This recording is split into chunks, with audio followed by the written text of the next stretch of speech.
الكريم أما بعد فأعوذ بالله من الشيطان الرجيم بسم الله الرحمن الرحيم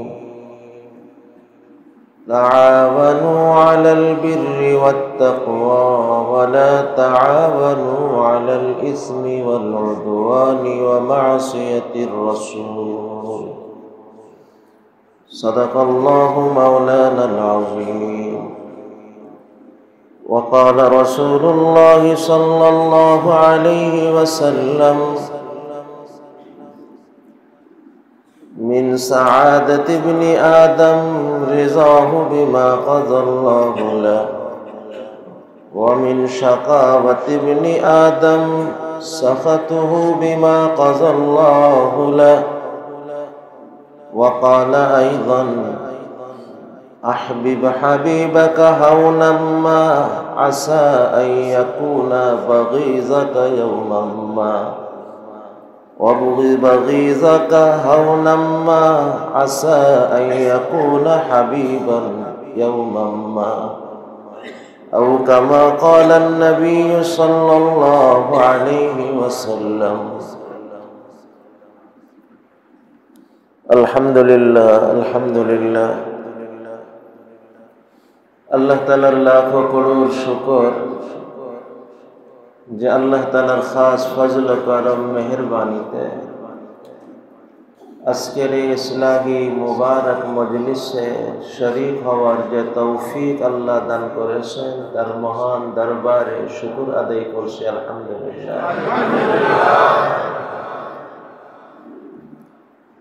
হে আমার প্রিয় ভাইরা,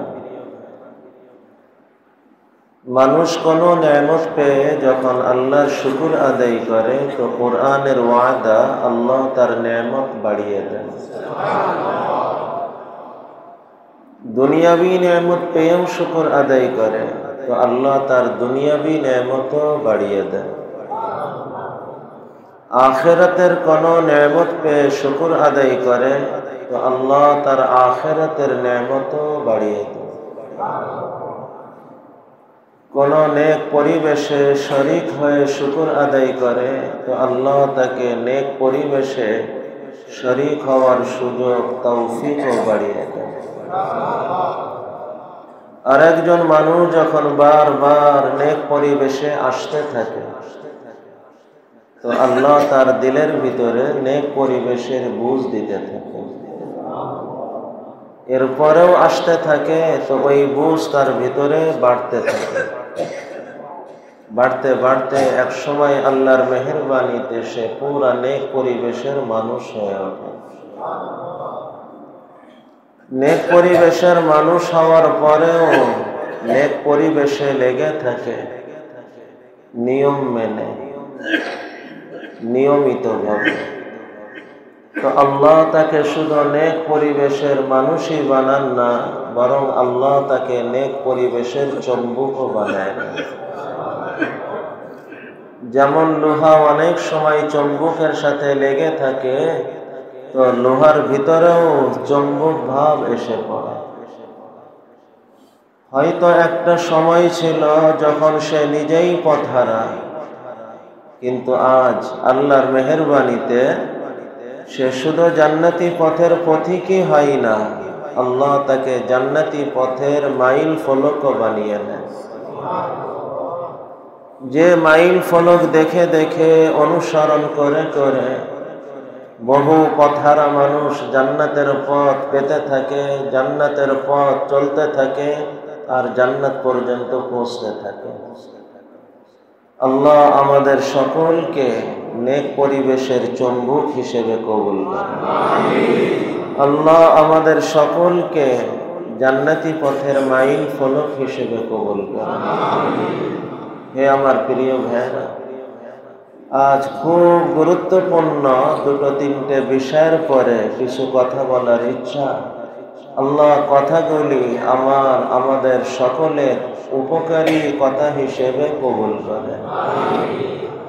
এক নম্বর আজকের আলোচনা, হে আমার প্রিয় ভাইরা, মানুষের জীবনে প্রতিটি মানুষের জীবনে বিভিন্ন পরিস্থিতি আসে, যে পরিস্থিতি সে আশা করে না। সন্তান নিয়ে পরিস্থিতি আসে, স্ত্রী নিয়ে পরিস্থিতি আসে, পরিবারের অন্যান্য সদস্য নিয়ে পরিস্থিতি আসে, ব্যবসা বাণিজ্য নিয়ে পরিস্থিতি আসে, সামাজিক পরিস্থিতি আসে, রাষ্ট্রীয় পরিস্থিতি আসে। দুনিয়ার হাজারো হাজারো ধারাতে আমার আপনার প্রত্যেকের জীবনে কম বেশ পরিস্থিতি আসতে থাকে, আসতেই থাকে। এই পরিস্থিতির সময় একজন ঈমানদারের মৌলিক করণীয় কি? হে আমার প্রিয় ভাইরা, মানুষের সামনে যখনই কোনো অবস্থা আসে তার মৌলিক করণীয় তিনটে কাজ। এক নম্বর, আল্লাহর দেওয়া বিবেক বুদ্ধিকে ব্যবহার করে সে ওই পরিস্থিতি থেকে বের হওয়ার জন্য চেষ্টা করবে, ন্যায় নীতির মধ্যে থেকে, ইনসাফের মধ্যে থেকে। এক নম্বর করণীয় হলো আল্লাহর দেওয়া বিবেক বুদ্ধিকে কাজে লাগায় ওই পরিস্থিতি থেকে ওঠার জন্য সে পদক্ষেপ গ্রহণ করবে। কিন্তু খেয়াল রাখবে, ন্যায় নীতির ভিতরে থেকে, নীতি আদর্শের ভিতরে থেকে, ইনসাফের মধ্যে থেকে সে পরিস্থিতি কাবু করার চেষ্টা করবে, স্বাভাবিক অবস্থায় আনার চেষ্টা করবে। দুই নম্বর করণীয়, চেষ্টা তো করবে কিন্তু তার নজর চেষ্টার পরে রাখবে না, তার নজর মাওলাই পাকের দয়ার পরে রাখবে। সে দোয়া করবে, আল্লাহ আমার সাধ্যে যতটুকু ছিল আমি পুরা করেছি। আমি এজন্য এগুলো করি নাই যে এগুলির দ্বারা পরিস্থিতি স্বাভাবিক হবে, আমার ব্যবসা স্বাভাবিক হবে, আমার আয়ের সোর্স স্বাভাবিক হয়ে যাবে, আমার অবস্থা স্বাভাবিক হবে, আমার পরিবার স্বাভাবিক হবে, আমার সমাজ স্বাভাবিক হবে। এজন্য বরং এইগুলো সব স্বাভাবিক হবে আপনার ফায়সালাতে, আপনার হুকুমে, আপনার মেহেরবানিতে। আপনার হুকুম পাওয়ার জন্য, আপনার মেহেরবানি পাওয়ার জন্য, আপনার ফায়সালা পাওয়ার জন্য শুধু নিয়মকে পুরা করছি। নিয়ম পুরা করে আমি আপনার শরণাপন্ন হয়েছি, মাওলা আপনি দয়া করে আমার এই বিষয়ের সমাধান করেন। আমি সন্তান নিয়ে পারিশান, আল্লাহ আমার এই সন্তানের বিষয়টাকে আপনি সমাধান করেন। আমি আমার স্ত্রী নিয়ে পারিশান, আল্লাহ আমার এই স্ত্রীর বিষয়টা সমাধান করেন। আল্লাহ আমি আমার আব্বু আম্মুর এই বিষয়টা নিয়ে পারিশান, আল্লাহ আপনি সমাধান করে দেন। আল্লাহ আমি এই পরিস্থিতির মধ্যে পারিশান, আল্লাহ আপনি সমাধান করে দেন। দোয়া করব। এক হলো চেষ্টা, আর এক হলো দোয়া করা। চেষ্টা করবে, চেষ্টার পরে আস্থা রেখে না, চেষ্টা করবে, চেষ্টা আল্লাহর ফায়সালার মাধ্যম মনে করে, আর দোয়া করবে আল্লাহর পরে আস্থা রেখে। হে আমার প্রিয় ভাই, তো যে কোনো পরিস্থিতি ইনসাফের ভিতরে থেকে, ন্যায় নীতি আদর্শের মধ্যে থেকে চেষ্টা কি করবে। ক্ষেত্র বিশেষে চেষ্টার হাজারো ধারা হতে পারে, কিন্তু চেষ্টা করবে না, শুধু দোয়া করবে। চেষ্টা করবে না, শুধু দোয়া করবে। এই চেষ্টায় কোনোদিন সফল হবে না, কারণ আল্লাহর ধারা না। আমি বিবাহ করব না, সন্তান পাওয়ার কাজ পুরা করব না, রাত দিন দোয়া করি আল্লাহ আমাকে একটা নেক সন্তান দান করো। তার এই দোয়া কি আল্লাহর সাথে মজাক করা না? আরে আহম্মদ, তুমি যদি সত্যই সন্তান আল্লাহর কাছ থেকে নিতে চাও, তো আল্লাহর সন্তান দেওয়ার যে নিয়ম ফর্মুলা, সেই ফর্মুলাকে পুরা করো। গাছ তো লাগায় না, সবসময় দোয়া করে, আল্লাহ আপনি তো গাছ ছাড়াও ফল দিতে পারেন, আপনি আমাকে কিছু ফল দিয়ে দেন। এটা নিয়ম না, আল্লাহ পারেন, আল্লাহর কুদরত সবকিছু পারে। আল্লাহর কুদরত তো বাপ ছাড়াও সন্তান হয়, মা ছাড়াও সন্তান হয়, বাপ মা ছাড়াও সন্তান হয়, বাপ মা ছাড়াও মানুষ হয়। হযরত আদম আলাইহিস সালাম, বাপ ছাড়াও দুনিয়াতে মানুষ আসে। হযরত হাওয়া, বাপ ছাড়াও সন্তান আসে দুনিয়াতে, হযরত ঈসা আলাইহিস সালাম। এই আমার প্রিয় ভাইরা, কিন্তু এটা আল্লাহর কুদরত।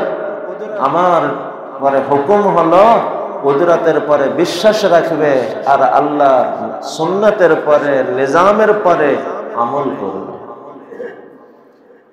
তো যে কোনো পরিস্থিতি থেকে, যে কোনো পরিস্থিতিতে তুমি উত্তীর্ণ হওয়ার জন্য, স্বাভাবিক হওয়ার জন্য, পারিশানি দূর করার জন্য, সব হালাত নিজের মন মতো করার জন্য তুমি চেষ্টা তো করো, নিয়ম মেনে চেষ্টা করো, ইনসাফের সাথে চেষ্টা করো, নীতি আদর্শের মধ্যে থেকে চেষ্টা করো। কারণ আল্লাহর রহমত আসবে যখন তুমি চেষ্টাকে পুরা করবে। বান্দার চেষ্টা যেখানে শেষ হয়, আল্লাহর রহমত ওখান থেকে তার হাত ধরে সামনে নিয়ে যায়। এটাই আল্লাহর নিজাম। তুমি চেষ্টা করবে না, আল্লাহ সব পারে বলে আল্লাহর কাছে দোয়া করবে, এটা তো নিজের অলসতাকে আড়াল করার বাহানা, আর কিছুই না। তোমার সাধ্যে যে চেষ্টা, সেই চেষ্টাকে তুমি পুরা করো।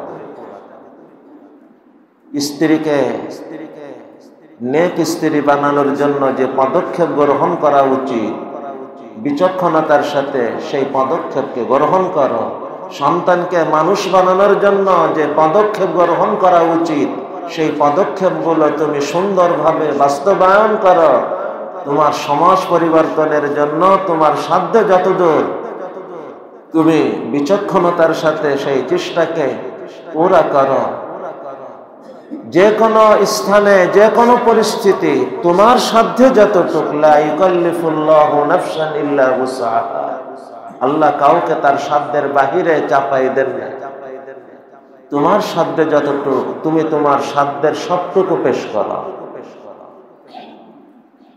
পরিস্থিতিতে তোমার দায়িত্বকে, আল্লাহর দেওয়া বিবেককে কাজে লাগাও, বিচক্ষণতার সাথে কদম বাড়াও, আর তোমার করণীয়কে পুরা করা। এটা একটা মৌলিক কথা। স্থান কাল পাত্র বিশেষ এর ধারা অনেক অনেক রকম ভিন্ন হতে পারে, কিন্তু মৌলিক ধারা একটাই। পরিস্থিতিতে তোমার করণীয়তে তুমি ত্রুটি রেখো না, করণীয়তে তুমি ত্রুটি রেখো না।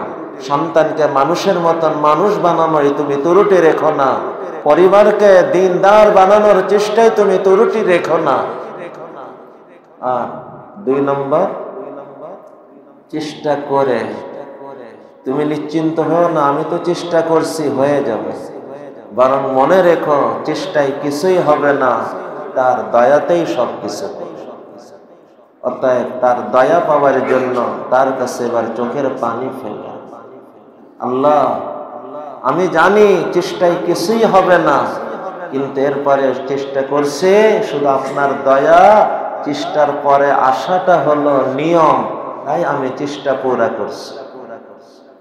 কারণ দয়া কার পরে আসে ওটাও আল্লাহ কোরআনে জানাই দিয়েছে, ইন্নাল্লাযীনা আমানু ওয়াল্লাযীনা হাজারু ওয়া জাহাদু ফি সাবিলিল্লাহ উলাইকা ইয়ারজুনা রাহমাতাল্লাহ।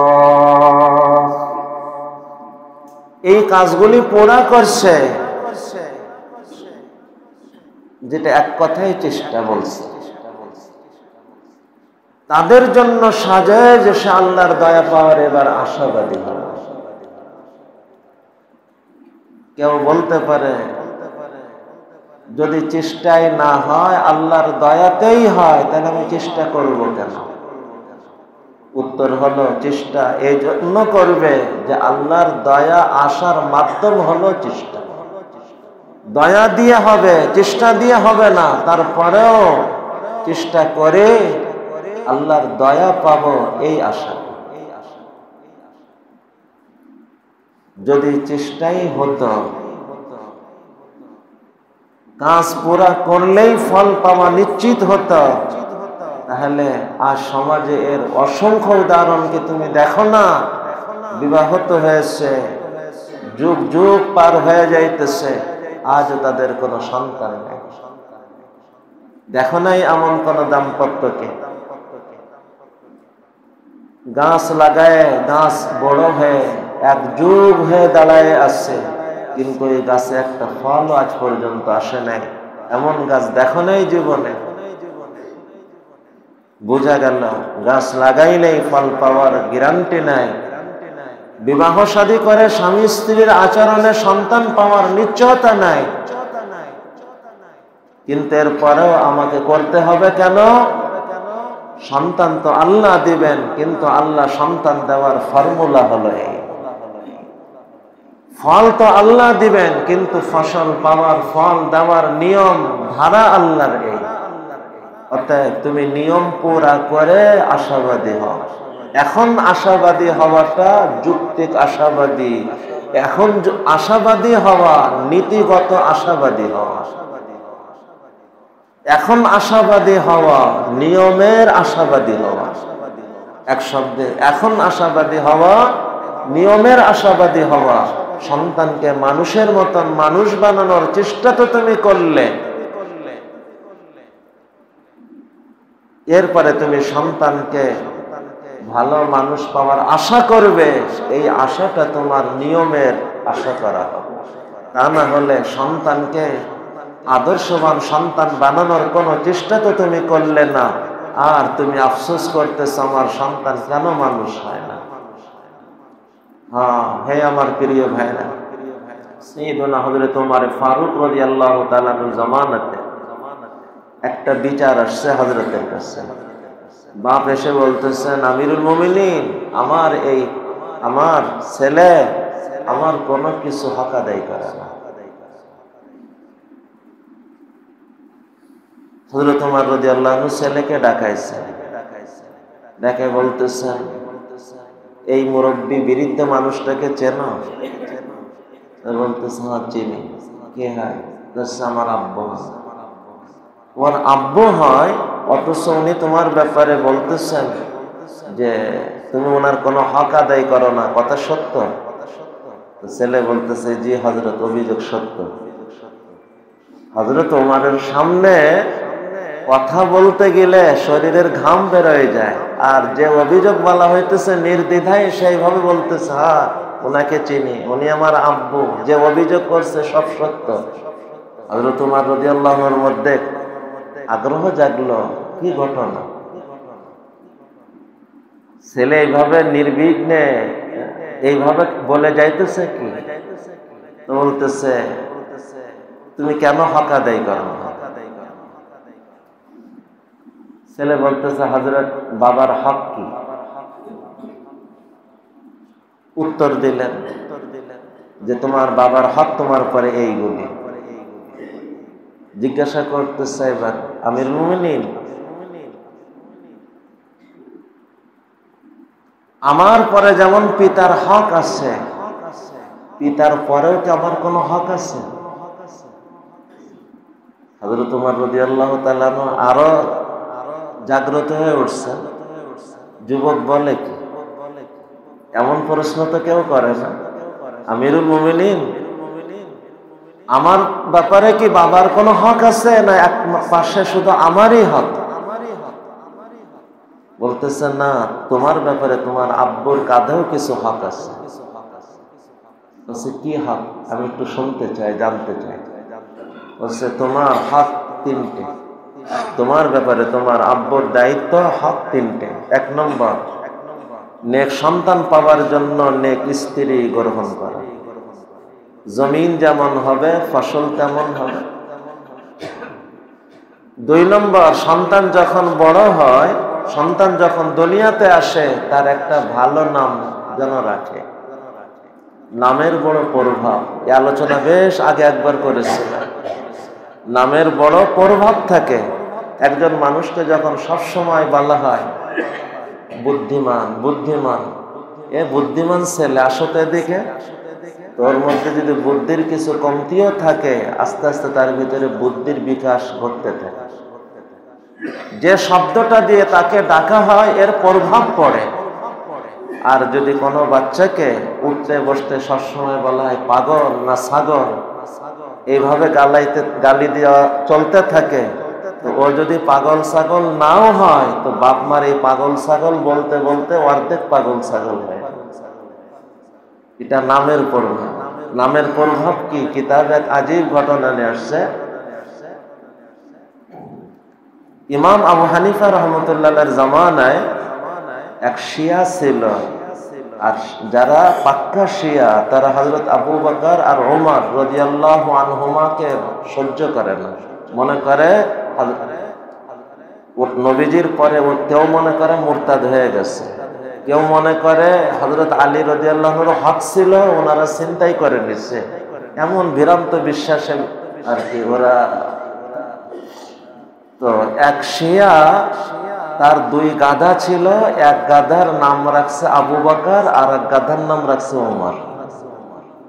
এটা হইতেছে ওই দুই মুরব্বীকে অপমান করার জন্য তার গাধার নাম রাখছে, একটার নাম আবু বকর আর একটার নাম ওমর।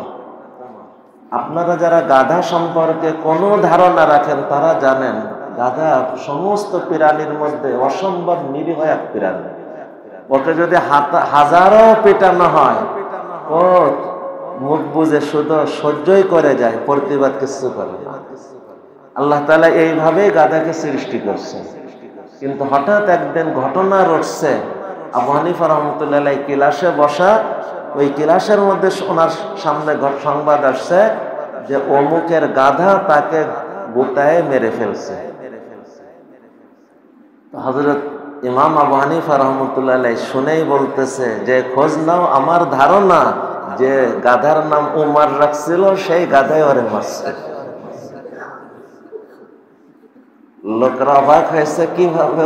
তারপরে লোক খোঁজ নিছে, খোঁজ নেওয়ার পরে দেখছে যে বাস্তবতায় যে গাধার নাম উমর রাখছে সেই গাধার আঘাতেই মালিক মারা গেছে। তো ওনার কাছে ফিরে এসে জিজ্ঞাসা করলেন যে হযরত আপনি কিভাবে জানলেন? তো সেটা জানা কি, যখন নাম রাখছে আবু বকর আর নাম রাখছে ওমর, তো ওমর নামের আসর এসে গেছে গাধার মধ্যে, আর কিছু। তো নামের বড় প্রভাব আছে। আর এই কারণেই দেখেন সন্তানকে ভালো নাম রাখা এটা বাপ মার হক, পরে দায়িত্ব। সন্তানের হক যে তুমি তোমার সন্তানকে এমন নামে ডাকো যে নাম তাকে ওই নামের গুণে গুণী হতে উৎসাহিত করে। হাবিবুল্লাহ, আল্লাহর বন্ধু, যখন সবসময় তাকে ডাকবে হাবিবুল্লাহ, আরে আল্লাহর বন্ধু, তো এই নামের ভিতর দিয়ে তার ভিতরে প্রেরণা জাগ্রত হবে, চেতনা জাগ্রত হবে। আমি আল্লাহর বন্ধু হিসেবে আমার নাম রাখা হয়েছে, তো আল্লাহর বন্ধু হওয়ার কাজও তো আমার কিছু করা উচিত।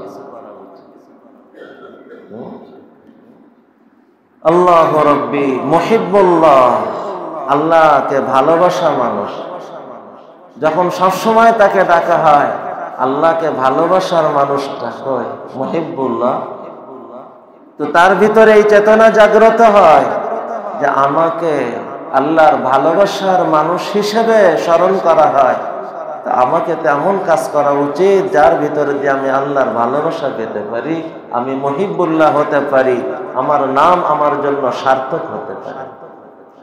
তো নামের আসর থাকে। আল্লাহ রব্বি। তো কথা দিকে লম্বা করার না, হযরত উমর ফারুক রাদিয়াল্লাহু আনহু বলতেছেন, হ্যাঁ সন্তানেরও কিছু হক আছে। সেই সন্তানের দ্বিতীয় হক হলো সন্তান দুনিয়াতে আসার পরে তার একটা ভালো নাম যেন রাখা হয়। তৃতীয় হক আল্লাহ রব্বি, সন্তানকে দ্বীনি শিক্ষা দিন, সন্তানকে দ্বীনি শিক্ষা দিন। এরপর চতুর্থ নম্বর হক সন্তান যখন প্রাপ্ত বয়সে পৌঁছবে তাকে দেখে একটা ভালো স্ত্রী মিলায় তাকে বিবাহ দিয়ে দিবে। হযরত বলতেছেন, আমিরুল মুমিনিন, ওই যুবক বলতেছে, আমিরুল মুমিনিন, আপনি যে হকগুলি বললেন আমার আব্বু তার একটা হকও পালন করে না। এই অবস্থায় আমার কি আব্বুর হক পালন করতে আমি বাধ্য? সে কোন ভালো সন্তান পাওয়ার জন্য কোন ভালো স্ত্রী গ্রহণ করে নাই, বরং শুধু চামড়ার সৌন্দর্য দেখে এক এলাকার মন্দ মহিলাকে সে বিবাহ করছে। সে তার নিজের খাহেসাতকে শুধু সামনে রাখছে, কিন্তু পরবর্তী সন্তানের বিষয়টাকে সে সামনে রাখে। আমিরুল মুমিনিন আমার নাম সে বড় মন্দ অর্থে রাখছে, যে নামের অর্থ ময়লা যেখানে থাকে ওই ময়লার ভিতরে একরকম পোক তৈরি হয়, ওই পোকের নাম দিয়ে সন্তানের নাম রাখছে। থাকে যে কোনো কারণে পরে সন্তানের পরে হয়তো স্ত্রীকে চামড়ার সৌন্দর্য দেখে গ্রহণ করছে, পরে তার আচরণে অতিষ্ঠ হয়ে ওই স্ত্রীর সন্তানাদি সব দেখতে পারে না। আব্বাজান রহমতুল্লাহ আমাদেরকে অনেকবার বলছেন, দেখো চামড়ার সৌন্দর্য দেখে বিবাহ করবে, কিছুদিন এই সৌন্দর্য তোমাকে মুগ্ধ করবে, আর আখলাকের সৌন্দর্য দেখে বিবাহ করবে, 2 দিন তোমার কষ্ট হবে, সারা জীবন আখলাকের সৌন্দর্য তোমাকে মুগ্ধ করবে। চামড়ার সৌন্দর্য 2 দিন তোমাকে মুগ্ধ করবে, আর আখলাকের সৌন্দর্য তোমাকে সারা জীবন মুগ্ধ করবে। আখলাকের সৌন্দর্য নাই, শুধু চামড়ার সৌন্দর্য, 2 দিন তো খুব ভালো লাগবে, এরপরে তার মন্দ আচরণ তার ওই চেহারার সৌন্দর্যকে আড়াল করা শুরু করবে, তারকে দেখতে আর ভালো লাগে না, তার ব্যবহারের কারণে অতিষ্ঠ হয়ে ওঠে, তার প্রভাব সন্তানের পরেও পড়ে, এক সময় তাদেরকে দূরে ঠেলে। তো আমিরুল মুমিনিন সে তার স্ত্রী ভালো সন্তান পাওয়ার জন্য ভালো স্ত্রী গ্রহণ করে নাই, শুধু তার খাহেসাতকে পুরা করার জন্য এক রূপসী বদ নারীকে, ফাহেসা নারীকে সে বিবাহ করছে। 2 যখন আমরা ভূমিষ্ঠ হয়েছি, আমার মায়ের পরে অতিষ্ঠ হওয়ার কারণে আমাদের নামটাও খারাপ লাগছে। 3 নম্বর, আমাদেরকে আজ পর্যন্ত কোনো দ্বীনি শিক্ষা আমাদেরকে দেয় নাই। হযরত ওমর ফারুক রাদিয়াল্লাহু তাআলা শুনে বললেন, বাপকে এখান থেকে বের হয়ে যাও, এ তো তোমার কামাইয়ের ফসল, এ তো তোমার কামাইয়ের। ইসলামে কখনো হক একতরফা হয় না, ইসলামে সমস্ত হক দোনো তরফাতে বলা হয়েছে। সন্তান বাবার হক আদায় করবে, তো বাবা সন্তানের হক আদায় করবে, ছাত্র উস্তাদের হক আদায় করবে, এদিকে উস্তাদ ছাত্রের হক আদায় করবে, স্বামী স্ত্রীর হকও আদায় করবে, যেমন স্ত্রী তার স্বামীর হক আদায় করবে। ইসলাম কখনো একতরফা বলে, বরং তারগিব দিতে যায় এমন বলছে, তোমার বাপ যদি তোমার হক নাও আদায় করে, তুমি আদর্শবান সন্তান হওয়ার জন্য তুমি তোমার বাপ মার হক আদায় করো। বাপ মাকে উৎসাহিত করছে, সন্তান তোমার হক যদি আদায় না করে, তুমি আদর্শবান পিতার ভূমিকায় তুমি তোমার সন্তানের হক আদায় করো। বাকি এখানে আমরা যারা বাবা, আমরা একটা কথা বিশেষভাবে খেয়াল করি, আমরা যারা বড় আমরা বিশেষভাবে একটা কথা খেয়াল করি। দেখেন হাদিসে আসছে যে ছোটকে স্নেহ করে না আর বড়কে সম্মান করে না, সে আমাদের দলভুক্ত না। মান লাম ইয়ারহাম সাগীরানা ওয়া লাম ইউক্কির কাবীরানা ফালাইসা মিন্না। এখানেও দলপাশের হক, বড় ছোটকে স্নেহ করবে আর ছোট বড়কে সম্মান করবে। সন্তান বাবাকে সম্মান করবে, বাবা মাকে, আবার বাবা মা সন্তান বৌমাকে স্নেহ করবে। দুই তরফের কথা বলা হয়েছে, কিন্তু আপনি একটু লক্ষ্য করেন আগে কোনটা বলা হয়েছে? বড় ছোটর হক আদায় করার কথা না ছোট বড়র হক আদায় করার কথা? আগে বলছে যে বড় ছোটর পরে দয়া করে না, অর্থাৎ যে বড় ছোটর দায়িত্ব পুরা করে না। দুই নম্বরে বলা হয়েছে যে ছোট বড়র সম্মান করে না, মানে যে ছোট বড়র সম্মান করে না, হক আদায় করে না। আগে বড় কাঁধে থাকা ছোটর হক কেন উল্লেখ করা হয়েছে? তার কারণ হলো বড় যদি তার বড় হওয়ার দায়িত্ব পুরা করে, স্বাভাবিক গতি হলো ছোট তার দায়িত্ব স্বাভাবিকভাবেই পালন করবে। আজ আমি পিতা মাতা হয়ে সন্তানের হকের ব্যাপারে উদার, আর আমি আশা করি সন্তান আমার বাপ মা হওয়ার হক আদায় করবে। এ ভুল চিন্তা। শিক্ষক যদি ছাত্রের হক আদায় করে, ওই ছাত্র শিক্ষকের হক আদায় করবে, এটাই স্বাভাবিক নিয়ম। আগে করণীয় বড়, কারণ ছোট তো শিখবে বড়র থেকে। বড় যদি তার দায়িত্ব পুরা করে তো ছোট দেখবে, শিখবে, আর ছোট তার বড়র হক আদায় করবে, ছোট তার দায়িত্ব পুরা করে। আমাদের হযরত ওয়ালা পালনপুরি রহমতুল্লাহ আলাইহি বলতেন, তোমাদের যদি বিশ্বাস না হয় আজ কওমি মাদ্রাসার ভিতরে একটু নজর বোলাও। আজকে কওমি মাদ্রাসার ছাত্ররা, আজ কওমি মাদ্রাসার শিক্ষকরা তাদের ছাত্রদের হক দেওয়ার জন্য, তাদের ইলম দেওয়ার জন্য, আমল দেওয়ার জন্য, আখলাক দেওয়ার জন্য তাদের যতটা সাধ্যে সবটা চেষ্টা করে, বিনিময় ছাত্রর থেকে কোনো আশা করে না। আদর্শবান শিক্ষক তো ছাত্রদের হাদিয়াও গ্রহণ করে না। আদর্শবান শিক্ষকের কাছে ছাত্র হাদিয়া দিলে ওই শিক্ষক বলে, তুমি যতদিন ছাত্র তোমাদের হাদিয়া নাও আমাদের নিষেধ। আদর্শবান শিক্ষক ছাত্র থাকা অবস্থায় তার হাদিয়াও গ্রহণ করে না। তুমি যখন পড়াশোনা করে শেষ করবে তখন এসো, তখন দেখব। নিঃস্বার্থভাবে যখন শিক্ষক ছাত্রকে হাদিয়াও গ্রহণ না করে তাকে পড়াইতেছে, মানুষ বানানোর চেষ্টা করতেছে, নতিজায় কি অবস্থা? আজ কওমি মাদ্রাসার আম হালাত হলো প্রতিটি বাচ্চা তার উস্তাদের খেদমত করাকে জীবনের সৌভাগ্য মনে করে।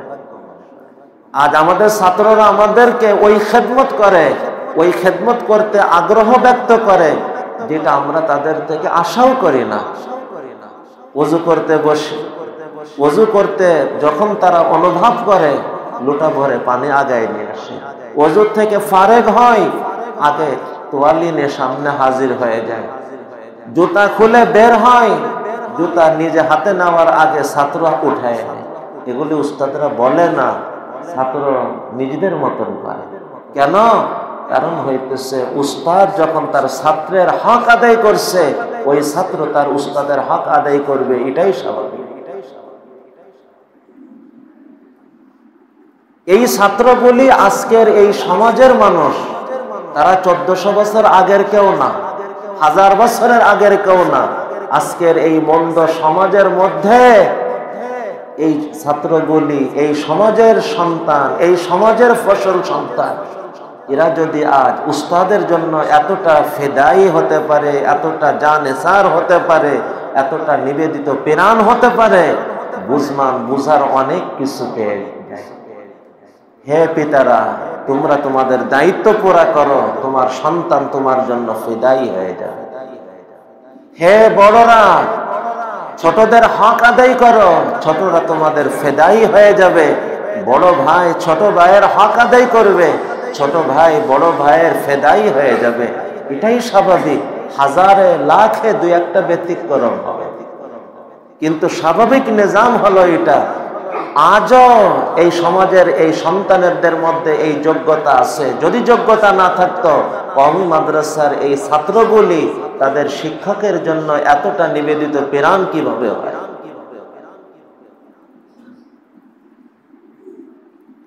আজ আমাদের করণীয় আমরা ভুলে যাই, শুধু হক পেতে চাই, হক দিতে চাই না। শুধু হক পেতে চাই, হক দিতে চাই না। ইসলাম বলে তুমি হক দেওয়ার মানুষ হও, হক নেওয়ার মানুষ না। হক তো তুমি নিবে কেন? হক তো তোমার মিলে যাবে। তুমি তোমার দায়িত্বের হকগুলি পুরা করো, তোমার পাওনা হক আল্লাহ তোমার পর্যন্ত পৌঁছানোর ব্যবস্থা করো। ভাই আমরা একটু জমে জমে বসে দরজার ওখানে একটু, যার সামনে 2 আঙ্গুল জায়গা সে ওটাকে পুরা করি, উত্তর দক্ষিণে একটু জায়গা করে লোক আস্তে আস্তে যারা আসে তাদের বসার পরিবেশ। হে আমার প্রিয় ভাইরা, উস্তাদের যতটা হক, পিতা মাতার হক তার থেকে অনেক বেশি। কিন্তু ওই সন্তান তার কোরআন ও হাদিসের উস্তাদের হক আদায় করে, কিন্তু বাবা মার হক আজকের সমাজের সন্তানরা আদায় করে না কেন? তার কারণ এই কোরআন ও হাদিসের শিক্ষকরা হক নিতে চায় না, হক দিতে চায়। তারা হক নিতে চায় নাই, হক দেওয়ার ফিকির করছে। আল্লাহ তাআলা তাদের জন্য সন্তানদেরকে, ছাত্রদেরকে হক আদায় করা ছাত্র হিসেবে কবুল করে এবং এমন ভাবে কবুল করছে, আজ বলতে আমাদের দ্বিধা নাই। আমাদের সন্তানরা, আমাদের ছাত্ররা আমাদেরকে এতটা মহাব্বত করে, এতটা সম্মান করে, এতটা মূল্যায়ন করে, এতটা খিদমত করে, আমরা তাদের থেকে আশাও করি না। এবং তাদের মহাব্বত কোনো লৌকিকতার মহাব্বত না, দিল উজাড় করে মহাব্বত করে। কারণ আজও এই কওমি মাদ্রাসার আলহামদুলিল্লাহ আসাতিজায়ে কেরাম তাদের সন্তানদেরকে, ছাত্রদেরকে সন্তানের মতন অন্তরে জায়গা দেয়। হে আমার প্রিয় ভাই, অনেক গুরুত্বপূর্ণ কথা। আমরা যারা বাপ, আমরা যারা বড়, আমরা বড় ভাই, এই পয়েন্টটাকে আমরা বুঝে নিই। আর যারা ছোট, কালকে তোমরাও তো বড় হবে, তোমরাও পিতা হবে, তোমরাও এই কথাটা বুঝে রেখো। বাকি এই কথায় আবার এই কথা চিন্তা করো না কোনো ছোট কোনো ছেলে, আমার আব্বু যখন হক আদায় করে নাই, তা আমিও তার হক আদায় করবো না। তুমি যদি এটা ভাবো, তাহলে তোমার সামনে দ্বিতীয় কথাটা বলতেছে ওটাও মনে রেখো। তুমি তোমার বাবার হক আদায় যখন করবে না, আল্লাহ কালকে তোমার সন্তানও তোমার মতন সন্তান বানাবে। ওই একটা গল্প বলে, হয়তো বাস্তব হয়তো কাল্পনিক, কিন্তু যে কথাটা বোঝানোর তা বাস্তব। এক সন্তান তার বৃদ্ধ বাবাকে কোথায় ফেলে দেওয়ার জন্য গ্রামে সিয়েবাগ বলে, ওটা শুদ্ধ বাংলায় কি বলে জানেন না? সিয়েবাগ বোঝেন? কাঁধে ইনে একটা বাঁশের মতন তৈরি, 2 পাশে ধান নিয়ে ওরা চলে, বাঘ। আর ওই বাঘের সাথে যেটা 2 পাশে ঝুলানো হয় ওটারে কি বলে? শিকা। তো ওই দুটোরে একসাথে সিয়ে বাঘ গ্রাম্য শব্দে আমরা বলি, শিকা আর বাঘ। তো এক সন্তান তার বৃদ্ধ বাবাকে জঙ্গলে ফেলে দেওয়ার জন্য ওই শিকা বাঘে করে নিয়ে যাইতেছে। কিছু দূর যাওয়ার পরে বৃদ্ধ বাবা শিকার ভিতর থেকে বলতেছে, বাবা আর সামনে বাড়ায়ও না, আমি তোমার দাদাকে এই পর্যন্ত এনে ফেলেছিলাম। আল্লাহ, হাসির কথা না। এ কথা যখন সে বলছে, তার ভিতরে ধাক্কা লাগছে যে আজ বাবা করছিল বলে আমিও তার সাথে করতে আসছি। আমি যদি করি, কাল আমার সন্তানও তো আমার সাথে করবে। ঠিক আছে, নিয়মে তোমার বাবার হক নাই, এখন সে যখন তোমার হক আদায় করে নাই, তো তুমিও তার হক আদায় করবো না, আইনের কথা। কিন্তু তুমি যদি এই আইন দেখাইতে চাও, কালকে তোমার সন্তানও তোমার সাথে আইন দেখাবে।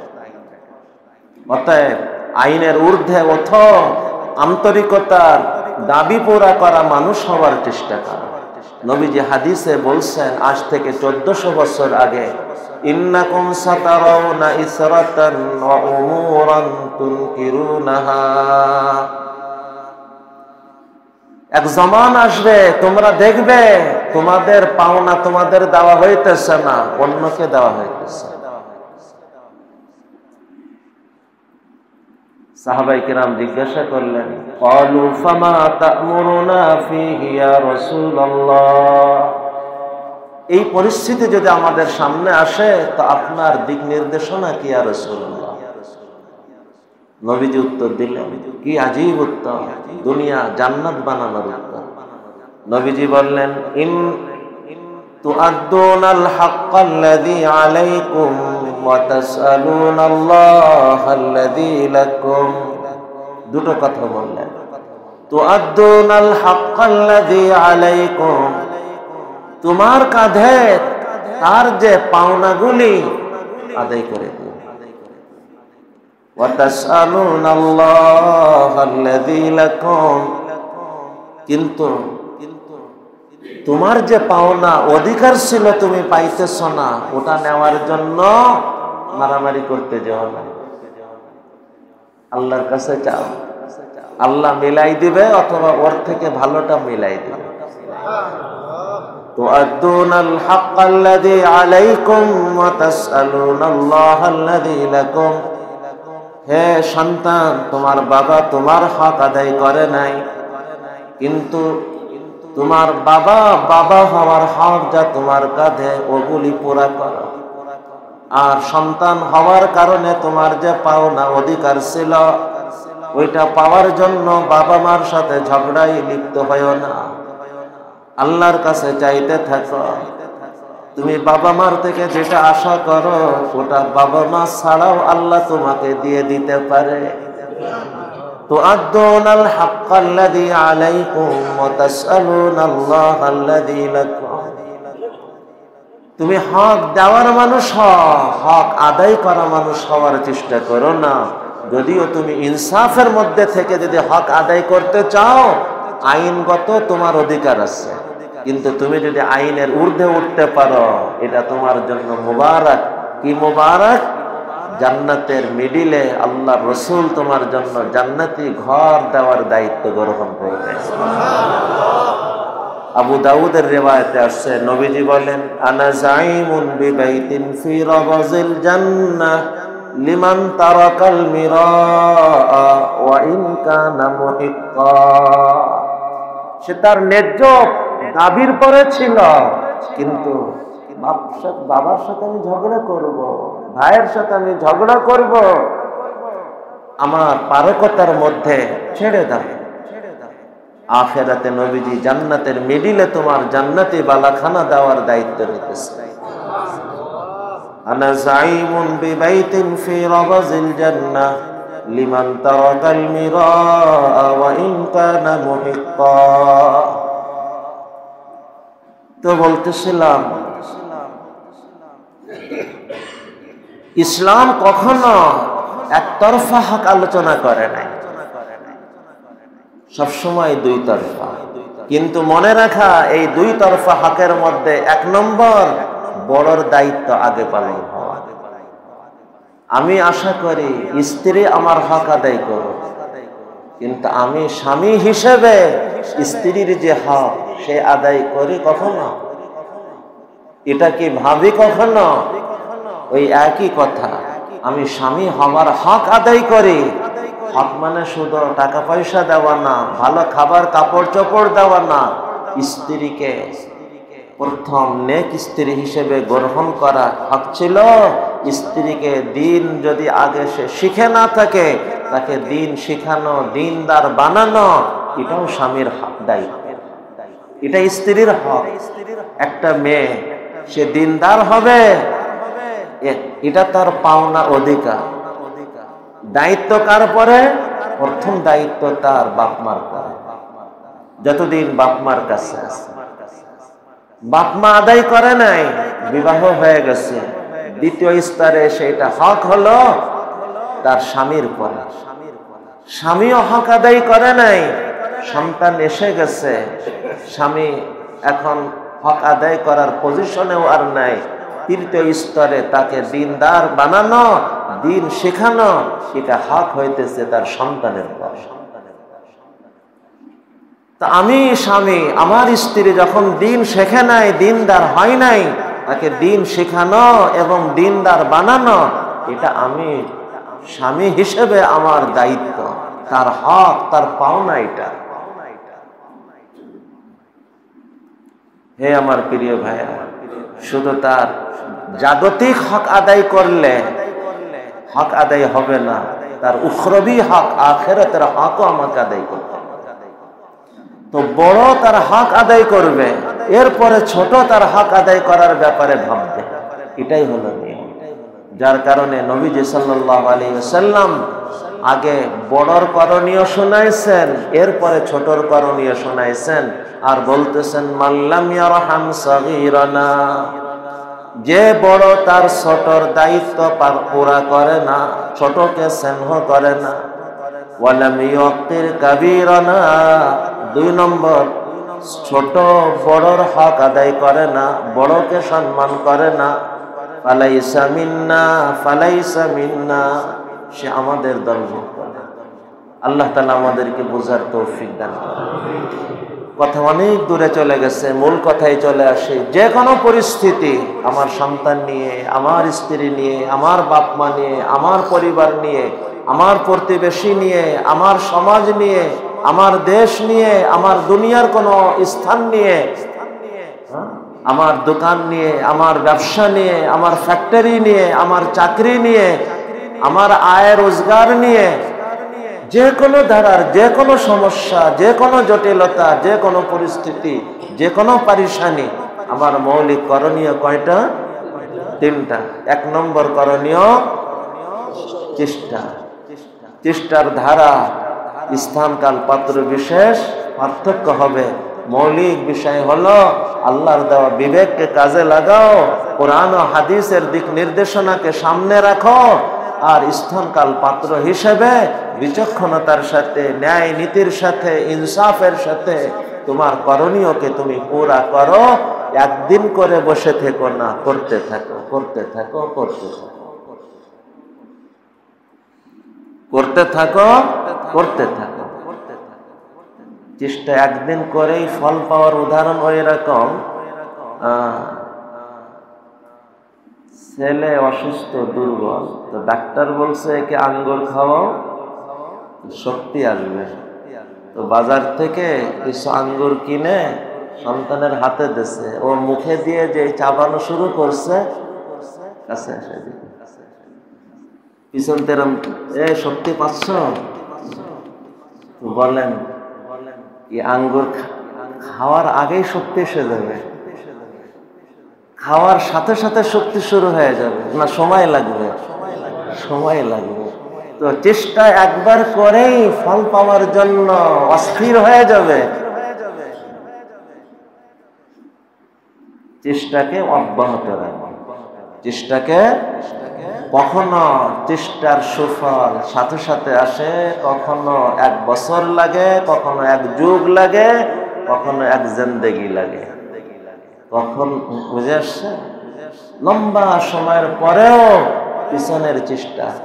সন্তানকে নামাজি বানানোর জন্য অনেক চেষ্টা করছে, কিন্তু বাপ যতদিন বেঁচে আছে নামাজি হয় নাই।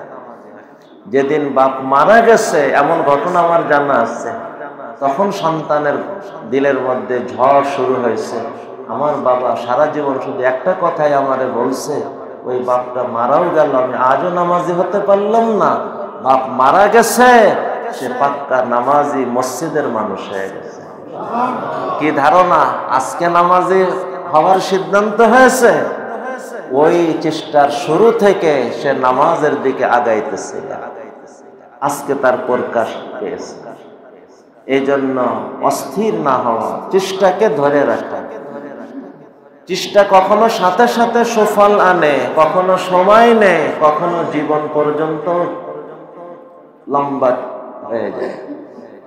বাপ চেষ্টা করছে, তার জীবন পার হয়ে গেছে, সে দেখে যাইতে পারে নাই, কিন্তু তার চেষ্টার সুফল তার মৃত্যুর পরে এসে গেছে। এই জন্য নিরাশ হব না, চেষ্টাকে ধরে রাখবো, চেষ্টাকে ধরে রাখবো। 2 নম্বর করণীয় কি? দোয়া। দোয়া করব আস্থার সাথে, দোয়া করব। দেখেন, মানুষ দোয়ার মধ্যে সম্ভাব্য 3টে পরিস্থিতি হতে পারে। নিরাশার সাথে দোয়া, আমি এত পাপী, আমার দোয়া কবুল হবে না, এটা কি? নিরাশার সাথে দোয়া। দ্বিতীয় দোয়া হলো দোদুল্যমনার সাথে দোয়া, আমি যেমন পাপ করছি, আমার দোয়া কি কবুল হবে না কি জানি, বুঝছেন না? আল্লাহ তো দয়ালু, কবুল করতেও পারে, আমি যে পাপী, দয়া কবুল হয় না, বুঝছেন না? এটাকে দ্বিধা জড়ানো দোয়া, দোদুল্যমনার দোয়া। তৃতীয় হলো আস্থাপূর্ণ দোয়া, আল্লাহ অবশ্যই কবুল করবে। আমার দোয়া কবুল হওয়ার মতো যদি নাও হয়, তিনি তো কবুল করার মতো। তো কোনো নিরাশা না, কোনো দোদুল্যমনা না, বরং পুরো বিশ্বাস, আস্থার সাথে দোয়া করা, আল্লাহ অবশ্যই কবুল করবে। হে আমার প্রিয় ভাই, দুনিয়াতে যদি আমি কারোর কাছে কিছু আবেদন করি আর আমি কোথাও মন্তব্য করি, বলছি তো কিন্তু দেবে না কিনা মনে হয় না, এই কথা যদি তার কানে পৌঁছে, আমাকে কি দেবে? যে আমার পর আস্থাই রাখতে পারে না, তারে দেব কেন? তো যে আল্লাহর কাছে চাই দোদুল্যমনার সাথে, তাকে আল্লাহ কেন দিবে? আর যে নিরাশ, যখন দোদুল্যমনাকেই আল্লাহ দেন না, তো নিরাশকে আল্লাহ কেন দিবে? যে নিরাশ, সে মনে করে আমি ছোট না, মানে নিরাশ যে হয়, সে নিজেকে অপরাধী ভাবে, বরং বাস্তবে সে নিজেকে ছোট অপরাধী ভাবে না, নিজেকে অপরাধী ভাবার আড়ালে আল্লাহর দয়াকে ছোট্ট হওয়ার কথা বলে। আল্লাহর দয়া ছোট, আমার গুনাহ ক্ষমা করবে তিনি। আচ্ছা বলেন তো, লাখো মানুষের ময়লা যদি সাগরে পড়ে, ওই সাগরের পানি ময়লা হয়ে যায় না? তো দুনিয়ার এক সাগরে যদি লাখো মানুষের ময়লা পড়লে নাপাক না হয়, তো আমার জীবনের সমস্ত গুনাহ কি পরিমাণ হতে পারে? আল্লাহর রহমতে সাগরে পড়লে ওই রহমতের সাগর কি থেমে যাবে? এই আলোচনা লম্বা আলোচনা, সংক্ষেপ কথা। হে আমার প্রিয় ভাইয়েরা, আল্লাহর দয়া, তার কোনো কুল কিনারা নাই। তুমি কোন সাগরের কথা ভাবছ? সেই মহাসাগরের কথা ভাবছ? মহাসাগরেরও কুল আছে, কিনারা আছে, চৌহদ্দি আছে, কিন্তু মাওলার দয়ার সাগরের কোনো কুল নাই, কিনারা নাই, কোনো চৌহদ্দি নাই। নিরাশা কেন?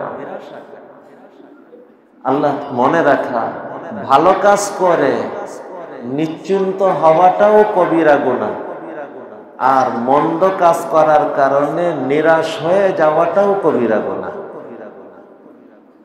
ভালো কাজ করে নিশ্চিন্ত হওয়া, আমি যখন এই ভালো কাজ করছি, আমি তো পার পেয়ে গেছি, এটা হলো নিশ্চিন্ত হওয়া, এটা কবিরা গুনাহ।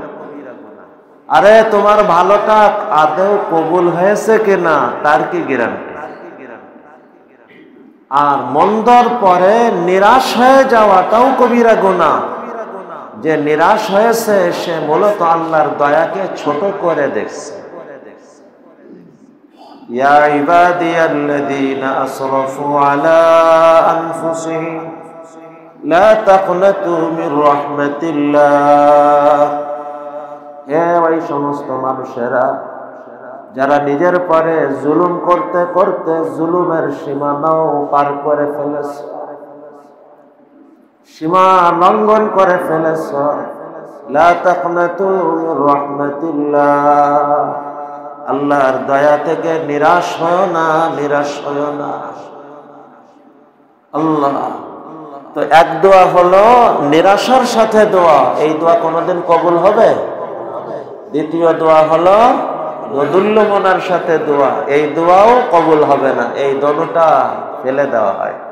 3 নম্বর দোয়া হলো কবুল হওয়ার দোয়া, আস্থার সাথে দোয়া। আমার চাওয়া কবুল হওয়ার মতো না, আমি কবুল হওয়ার মতো তো না, কিন্তু তিনি তো কবুল করার মতো। এই আস্থার সাথে দোয়া করবে তো আল্লাহ তাআলার রহমত ওটা কবুল করতে আগায় আসবে। আল্লাহ আল্লাহ করে যদি চতুর্থ স্তরে কেউ পৌঁছতে পারে, তার দোয়া তো বিদ্যুৎ গতিতে কবুল হবে। চতুর্থ স্তর কি জানে? শুধু আস্থা না, সে বলে আল্লাহ আপনি ছাড়া আমার বলার কেউ নাই। এই যে শব্দ, দুনিয়াতেও যদি কেউ কারোর কাছে এইভাবে এসে পড়ে, ভাই সব জায়গা থেকে বিতাড়িত হয়ে ঘাড় ধাক্কা খেয়ে আসছে, এই জায়গা ছাড়া আর আমার কোনো জায়গা নাই, এই শব্দটা একটা পাথর দিলকেও মোম বানায়। যখন কোনো মানুষ মাওলার সামনে এসে নিজেকে এইভাবে পেশ করে, মাওলা হাজারো দুয়ার থেকে ফিরে আসা, শুধু তোমার এক দুয়ার ছাড়া আর কোনো দুয়ার আমার সামনে নাই।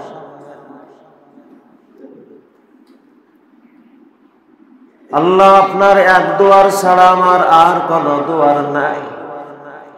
এই কথা যখন কেউ বলে না, শুধু জবান দিয়ে না, দিল থেকে, তো আল্লাহর রহমতের সাগরের জন্য ঢেউ শুরু হয়ে যায়। তার ওই দোয়া কবুল যেন বিদ্যুৎ গতিতে শুরু হয়ে যায়। আপনি সাইয়্যিদুল ইস্তিগফার লক্ষ্য করেন, সাইয়্যিদুল ইস্তিগফারের বর্ণনার এই স্থানটা, এই ভঙ্গিমায়, আল্লাহুম্মা আনতা রাব্বি লা ইলাহা ইল্লা আনতা খালাকতানি ওয়া আনা আবদুক ওয়া আনা আলা আহদিকা ওয়া ওয়া'দিকা মাসতাতা'তু আউযু বিকা মিন শাররি মা সানা'তু আবুউ লাকা বিনি'মাতিকা আলাইয়া ওয়া আবুউ বিযামবি ফাগফিরলি। আল্লাহ আমারে মাফ করে দেন বলেই যে শব্দটা বলতেছে ওটা শুনে। কেন? ফাইন্নাহু লা ইয়াগফিরুয যুনুবা ইল্লা আনতা। আল্লাহ আপনি ছাড়া তো আমাকে ক্ষমা করার আর কেউ নাই। হাদিসে আসছে যে সকাল সন্ধ্যায় এই কথাটা ইয়াকিনের সাথে বলবে, তার মৃত্যু হতে দেরি, জান্নাতে হতে দেরি নেই। এই ভাবনা আল্লাহর রহমতের মধ্যে জোশ আনে। পুরা হাদিসের মগজ কোরআন, পুরা কোরআনের মগজ সূরা ফাতিহা। সূরা ফাতিহার আলোচনার মধ্যে আল্লাহর কাছে সাহায্য প্রার্থনার ভঙ্গিমা খেয়াল করেন। ইয়াকা নাবুদু ওয়া ইয়াকা নাস্তাঈন। নাস্তাঈনুক এর মানে আপনার সাহায্য চাই, আর ইয়াকা নাস্তাঈন একমাত্র, শুধুমাত্র, কেবলমাত্র আপনার সাহায্য চাই। কেন? আপনি ছাড়া সাহায্যের কোনো জায়গা আমার নাই। আপনার জায়গা ছাড়া সাহায্য পাওয়ার আর দ্বিতীয় কোনো জায়গা আমার নাই। ইয়াকা নাবুদু ওয়া ইয়াকা নাস্তাঈন। যখন মানুষ দোয়ার সময় নিজেকে এইভাবে পেশ করে,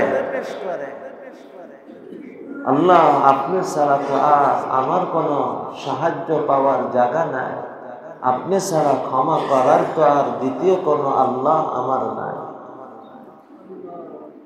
মাওলা আমি পাপী, কিন্তু আপনাকেই তো ডাকি। আল্লাহ আপনার জায়গা ছাড়া তো আমার আর কোনো জায়গা নাই যেখানে হাত পাতব। তো দোয়ার কয়টা ধারা বললাম? নিরাশার সাথে, দোদুল্যমনার সাথে, আস্থার সাথে, আর এক কেন্দ্রিক হওয়ার সাথে।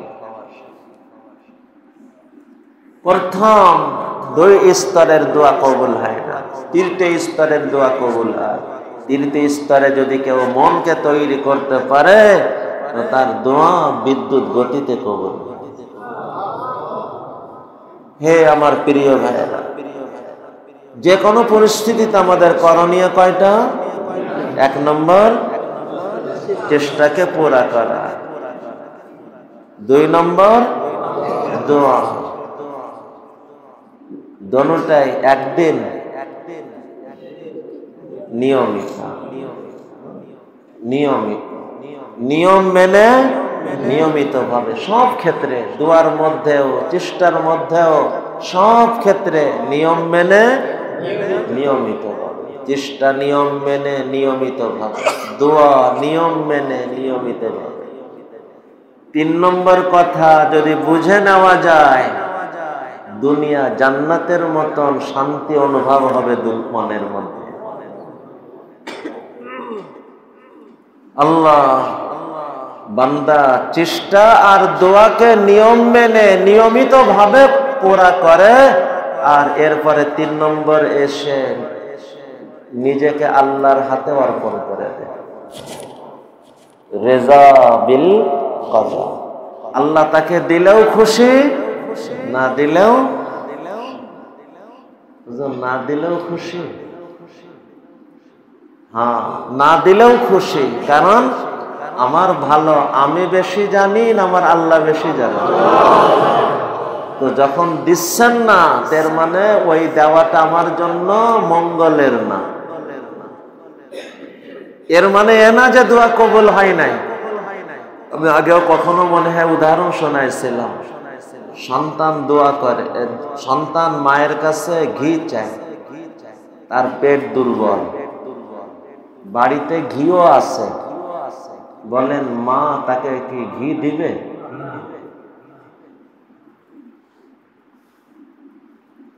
কিন্তু তার আবেদন কি গ্রহণ হবে না? গ্রহণ হবে। বলবে বেটা তোমার পেট খারাপ, এখন ঘি দিলে তোমার ক্ষতি হবে, এই ঘি রেখে দিলাম, তুমি যখন সুস্থ হবে তখন তোমাকে দিব, খেয়ে নিও।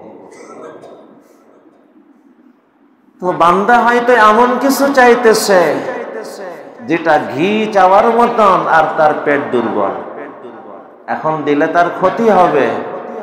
আল্লাহ কবুল তো করে নেন, কিন্তু পরবর্তী সময়ের জন্য রেখে দেন। ওটা হয়তো 1 বছর পরে দিবে, হয়তো 1 যুগ পরে দিবে, হয়তো মৃত্যুর পরে দিবে। এখন কেউ প্রশ্ন করতে পারে, হুজুর মৃত্যুর পরে পেয়ে লাভটা কি? যখন মরেই গেলাম তখন আর পেয়ে লাভটা কি? আচ্ছা বলেন তো, মৃত্যু আমাদের জীবনের শেষ না শুরু? তাহলে মৃত্যুর পরে পেয়ে লস না লাভ? मौत को समझा है गाफिल इख्तिताम जिंदगी, मौत को समझा है गाफिल इख्तिताम जिंदगी, दर हकीकत मौत है सुबह दवाम जिंदगी। अरे তুমি মৃত্যুকে জীবনের শেষ মনে করে আছো, মৃত্যু তো তোমার জীবনের সূচনা মাত্র। জানো আজকে তোমার প্রয়োজন কম, কাল তোমার প্রয়োজন বেশি। তুমি জানো না কালকের প্রয়োজন। হাদিসে আসছে কিয়ামতের ময়দানে বান্দা অনেক নেকি দেখে সে আশ্চর্যিত হয়ে বলবে, আল্লাহ এ কোন আমলের নেকি, আমি তো কোনো আমল এমনটা করি না। তখন তাকে বলা হবে, তুমি যে দোয়াগুলো করতে আর তুমি মনে করতে কবুল হতো না, সেই দোয়াগুলোর নেকি।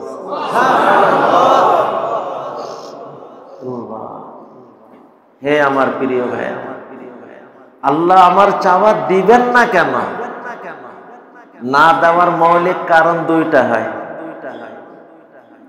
দেওয়ার মতন মন নেই, কিপটে, অথবা দেওয়ার মতন অবস্থা নাই, মন আছে কিন্তু দিতে পারতেছে না। এই দুটোই তো কারণ। দেওয়ার মতন অবস্থা নাই, অথবা দেওয়ার মতন মন নাই। বলেন আল্লাহর ব্যাপারে এই দুটোর একটাও বলা যাবে? আল্লাহর দেওয়ার মন নাই তো কার আছে মন? আল্লাহ। আর আল্লাহ এতটা দেওয়ার মন, মানুষ চাইলে বিরক্ত হয় আর আল্লাহ না চাইলে বিরক্ত হয়। চিন্তা করে দেখছেন কেমন মন তার? যে সীমা লঙ্ঘনকারী, যে নিজেকে বড় আসামি ভাবতেছে, আল্লাহ তাকে যে শব্দ দিয়ে ডাকতেছে সেই শব্দটা একটু খেয়াল করেন তো। ইয়া ইবাদি, আরে আমার বান্দা, আমার মানুষ। যে সীমা লঙ্ঘন করে ফেলছে, তো যে সীমা লঙ্ঘন করে ফেলছে নিরাশ হবে। আল্লাহ তার নিরাশা দূর করার জন্য আগেই বলছে তুই তো আমার, নিরাশ হবি কেন? ইয়া ইবাদি। সন্তান যত মন্দই হয়, বাপ মা তাকে ফেলতে পারে? যখন রাগ করে বাড়ি থেকে বেরও করে দেয়, আমরা বাপ যারা আমরা জানি সন্তানকে শাসন করতে অনেক সময় রাগ করে সন্তানকে বাড়ি থেকে বের করে দেয়। সন্তান চিন্তা করে বাপ আমারে বের করলো, অথচ জানে না তুমি বের হয়ে যতটা কষ্ট পাইতেছে বাপ একা একে তার থেকে বেশি কষ্ট পাইতেছে। এর নাম বাপ। আল্লাহ রাব্বি। তো আল্লাহ তাআলা দিবেন না কেন? আল্লাহ তাআলা দেবেন না কেন? দেওয়া না দেওয়ার মৌলিক দুটো কারণ। এক হইতেছে মনের কমতি, আর এক হলো অবস্থার কমতি। মনের অবস্থা তো বুঝলেন, तू वो दाता है के देने के लिए हर घड़ी तैयार है, जो न मांगे उससे तू बेजार है। যে চায় না আল্লাহ তারপরে নারাজ হয়। এমন দেওয়ার মন রাখার দিন। আর তার খাজানা তো এমন যে প্রথম মানুষ থেকে শেষ মানুষ, গোটা মানুষ জাতি, গোটা জিন্নাত এক জায়গায় একত্র হয়ে যদি তাদের সব চাওয়া চাইতে থাকে আর আল্লাহ তাদের সব চাওয়া দিতে থাকে, আল্লাহর খাজানা এমন খাজানা যে তাদের সব চাওয়া পূরণ করার পরেও আল্লাহর খাজানায় অতটুকু কমবে না যতটুকু সাগরের ভিতরে সুই ডুবাই ওঠার কারণে সামান্য পানি উঠে আসার পরেও সাগরের পানি যতটুকু কমে আল্লাহর খাজানায় অতটুকু কমবে না। কম্মাতে উদাহরণ এটা। আরে আল্লাহ তো তার সৃষ্টির মধ্যেই উদাহরণ দিয়ে রাখছেন। একটা মোমবাতি থেকে যদি লাখো কোটি মোমবাতিতে আলো দেওয়া হয়, বলেন যে এই মোমবাতির আলো চুল পরিমাণ কমে? তো আল্লাহর এই সৃষ্টি আগুন, এই আগুন থেকে যদি লাখো মানুষকে দেওয়া হয়, কোটি জনকে দেওয়া হয়, সারা দুনিয়াকেও দিয়ে দেওয়া হয়, তো ওই আগুনে কোনো কমতি আসে না। তো আল্লাহর খাজানার থেকে সবাইকে দেওয়া হবে, তো আল্লাহর খাজানায় কমতি আসবে না। বুঝে আসে না? আল্লাহর খাজানা অতুলনীয়। আল্লাহ দেন না কেন? তাহলে দেন না তার কারণ হলো আমি হয়তো চাইতেছি এমন কোন চাওয়া যে চাওয়াটা আমার জন্য মঙ্গলের না। আমি মঙ্গল মনে করে চাবো, এটা আমার দায়িত্ব, চেষ্টাও করবো, এটা আমার দায়িত্ব। 3 নম্বর, এবার নিজেকে আল্লাহর হাতে ছেড়ে দিব, এটাও আমার দায়িত্ব। এটাকে শরীয়তের পরিভাষায় বলে তাফওয়িজ। কি বলে? তাফওয়িজ মানে নিজেকে আল্লাহর হাতে ছেড়ে দেওয়া। যে নিজেকে আল্লাহর হাতে ছেড়ে দিছে তার জীবনে কোনো টেনশন নাই। আর যে নিজেকে নিজের হাতে ধরে রাখছে তার টেনশনের কোনো শেষ নেই। আরে মুসলমান, দুনিয়ায় সফলতা আমার এই প্রাপ্তি পাওয়ার সাথে মুসলমান কি তার সব দুনিয়া? তাহলে তার সব কি আখিরাত। আল্লাহ কাউকে দুনিয়ায় নেয়ামতের লাইনে পরীক্ষা নেন, কাউকে সবরের লাইনে পরীক্ষা নেন। মনে রেখো, তোমার সচ্ছলতাও তোমার জন্য কল্যাণের না, আর তোমার দারিদ্রতাও তোমার জন্য কল্যাণের না। মনে রেখো, তোমার সচ্ছলতাও তোমার অকল্যাণের না, তোমার দারিদ্রতাও তোমার অকল্যাণের না। সফলতা ব্যর্থতা এর সম্পর্ক উভয় অবস্থার করণীয় পুরা করা না করার সাথে। একটা মাসালা আলোচনায় আসে, হুজুর ধনী বেশি দামি না গরিব বেশি দামি? অনেকে জিজ্ঞাসা করে ধনী দামি না গরিব মানুষ দামি? উত্তর কি? হ্যাঁ, আসল উত্তর হলো ধনীও দামি না, গরিবও দামি না। দামি হলো ধনী হওয়ায় করণীয় যে পুরা করে, আর ফকির হয়ে তার করণীয় যে পুরা করে। যে ধনী শুকরগুজার সে দামি, যে ফকির সবরওয়ালা সে সফলওয়ালা। আজাবান লিআমরিল মুমিন, মুমিনের অবস্থা আশ্চর্যজনক। তার কোনো ভালো আসে শুকরিয়া আদায় করে, আল্লাহরে পেয়ে যাও। আর কোনো মন্দ কিছু আসে ধৈর্য ধরে, আল্লাহরে পেয়ে যাও। তো আল্লাহ এক একজনকে এক এক লাইনে পরীক্ষা নেয়, নেয়ামত দিয়ে পরীক্ষা দেয় শুকরগুজার হয় কিনা, বিপদ দিয়ে পরীক্ষা দেখি ধৈর্য ধরে কিনা। বিপদ কখনো ছেলের মাধ্যমে, বিপদ কখনো স্ত্রীর মাধ্যমে, বিপদ কখনো বাপ মার মাধ্যমে, বিপদ কখনো প্রতিবেশীর মাধ্যমে, বিপদ কখনো অধীনস্থর মাধ্যমে। বিপদ এক এক সময় এক এক মাধ্যমে, এক এক ধারা। এগুলি সব বিপদ প্রকাশ পাওয়ার স্থান, কিন্তু বিপদটা পাঠাচ্ছেন কে? আমাকে শেষ করতে না আমার আখেরাত গড়তে? আরে এই বিপদে আজ তুমি অস্থির, বিচলিত, জানো হাদিসে কি আসছে? কিয়ামতের ময়দানে যখন এই বিপদের নেকি আল্লাহ দেওয়া শুরু করবে, তো মানুষ বলবে আল্লাহ জীবনটা ধরেই যদি বিপদে কাটতো। হাদিসে আসছে এই শব্দটা সে বলবে যে জীবনটা ধরেই যদি বিপদে কাটতো। এই শব্দটা না, মানে এই ভাবনাটা আসছে।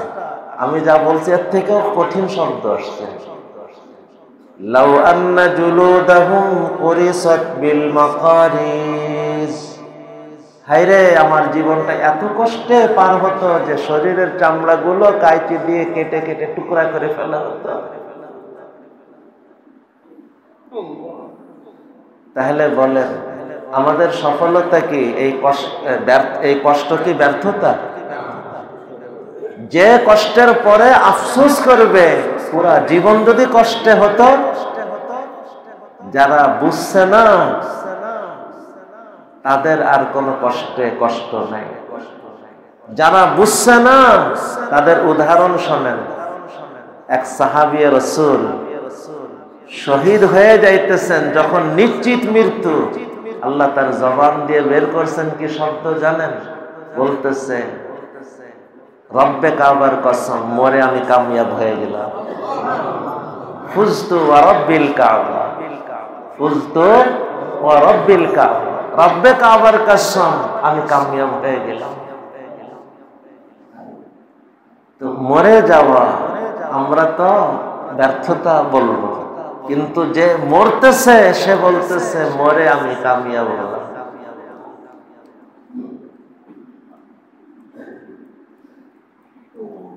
হে আমার প্রিয় ভাইয়েরা,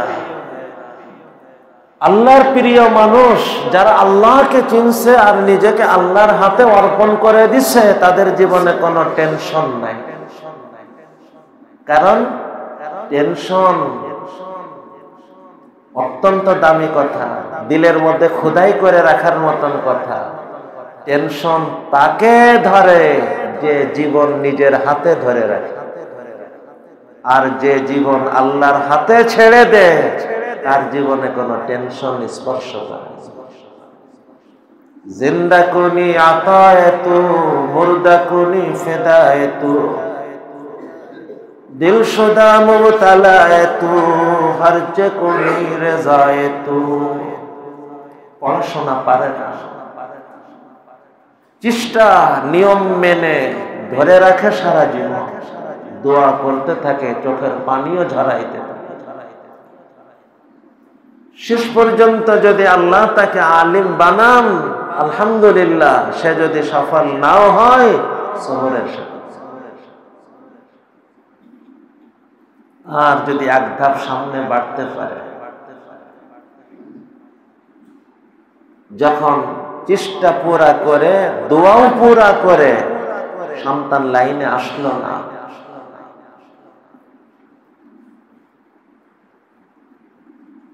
ধৈর্য তো ধরে, মনকে বলে, মন আমার সন্তান আমার যতটা আপন, আমার আল্লাহর তো তার থেকেও বেশি আপন। আল্লাহর হিকমত কি আমি জানি না? আমি তো চেষ্টা করলাম আল্লাহ, তারপরেও তোমার সিদ্ধান্ত আমি মনে প্রাণে মেনে নেব। মেনে নে, শুধু মেনে নে না,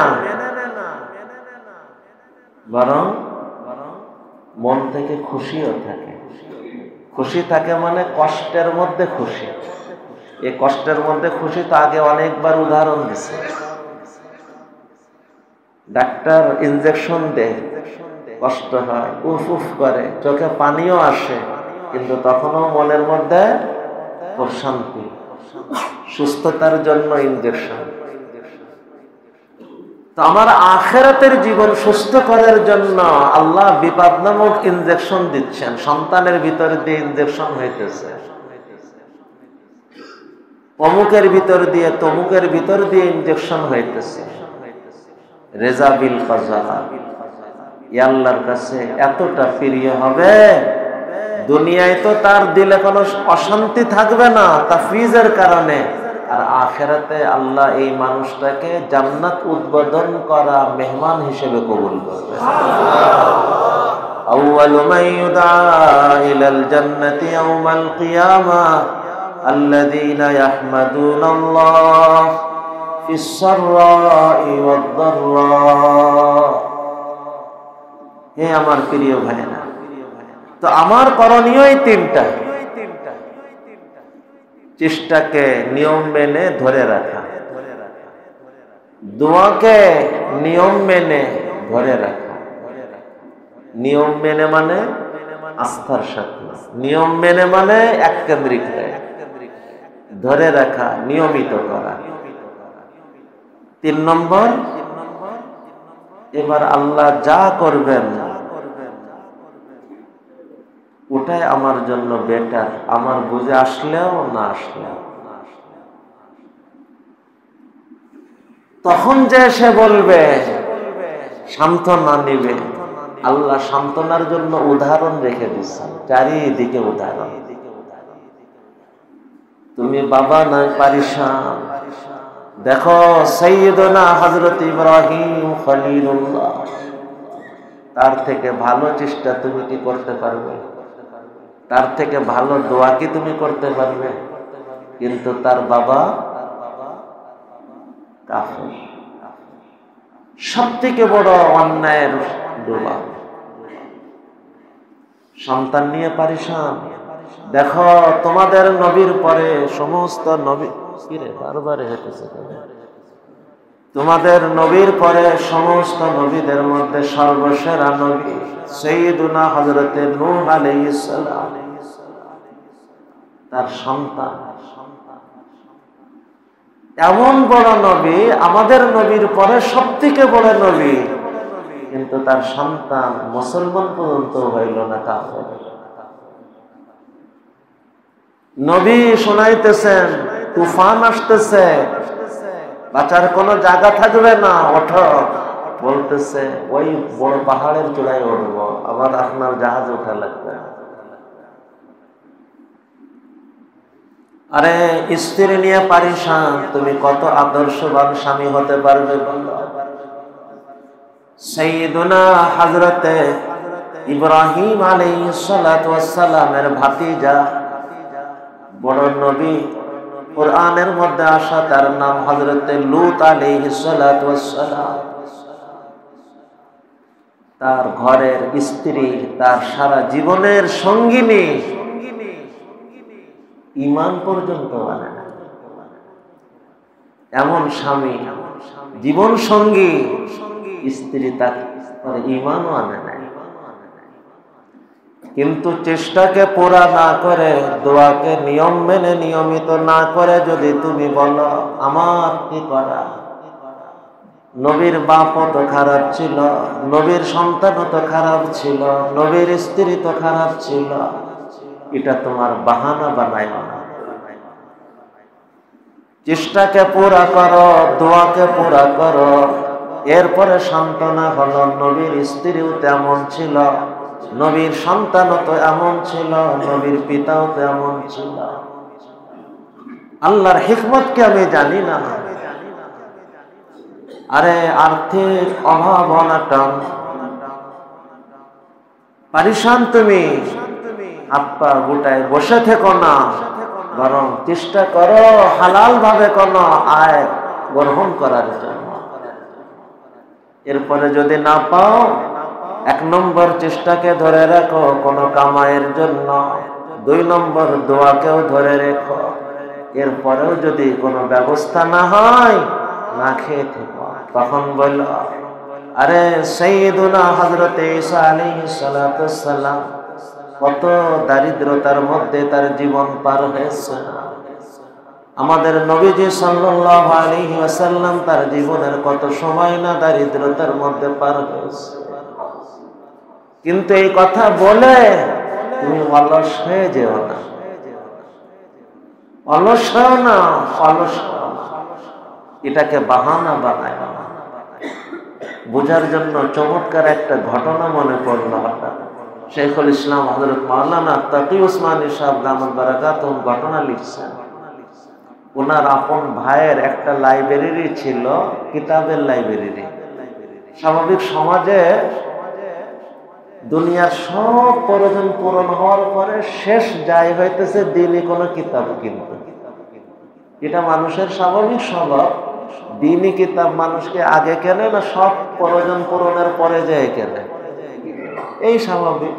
একদিন বৃষ্টি আসছে ওনার ভাইয়ের কিতাবের লাইব্রেরি, তো বৃষ্টির দিন তো প্রয়োজনের জিনিসও কিনতে মানুষ সাধারণত বের হতে চায় না, নিরুপায় না হলে।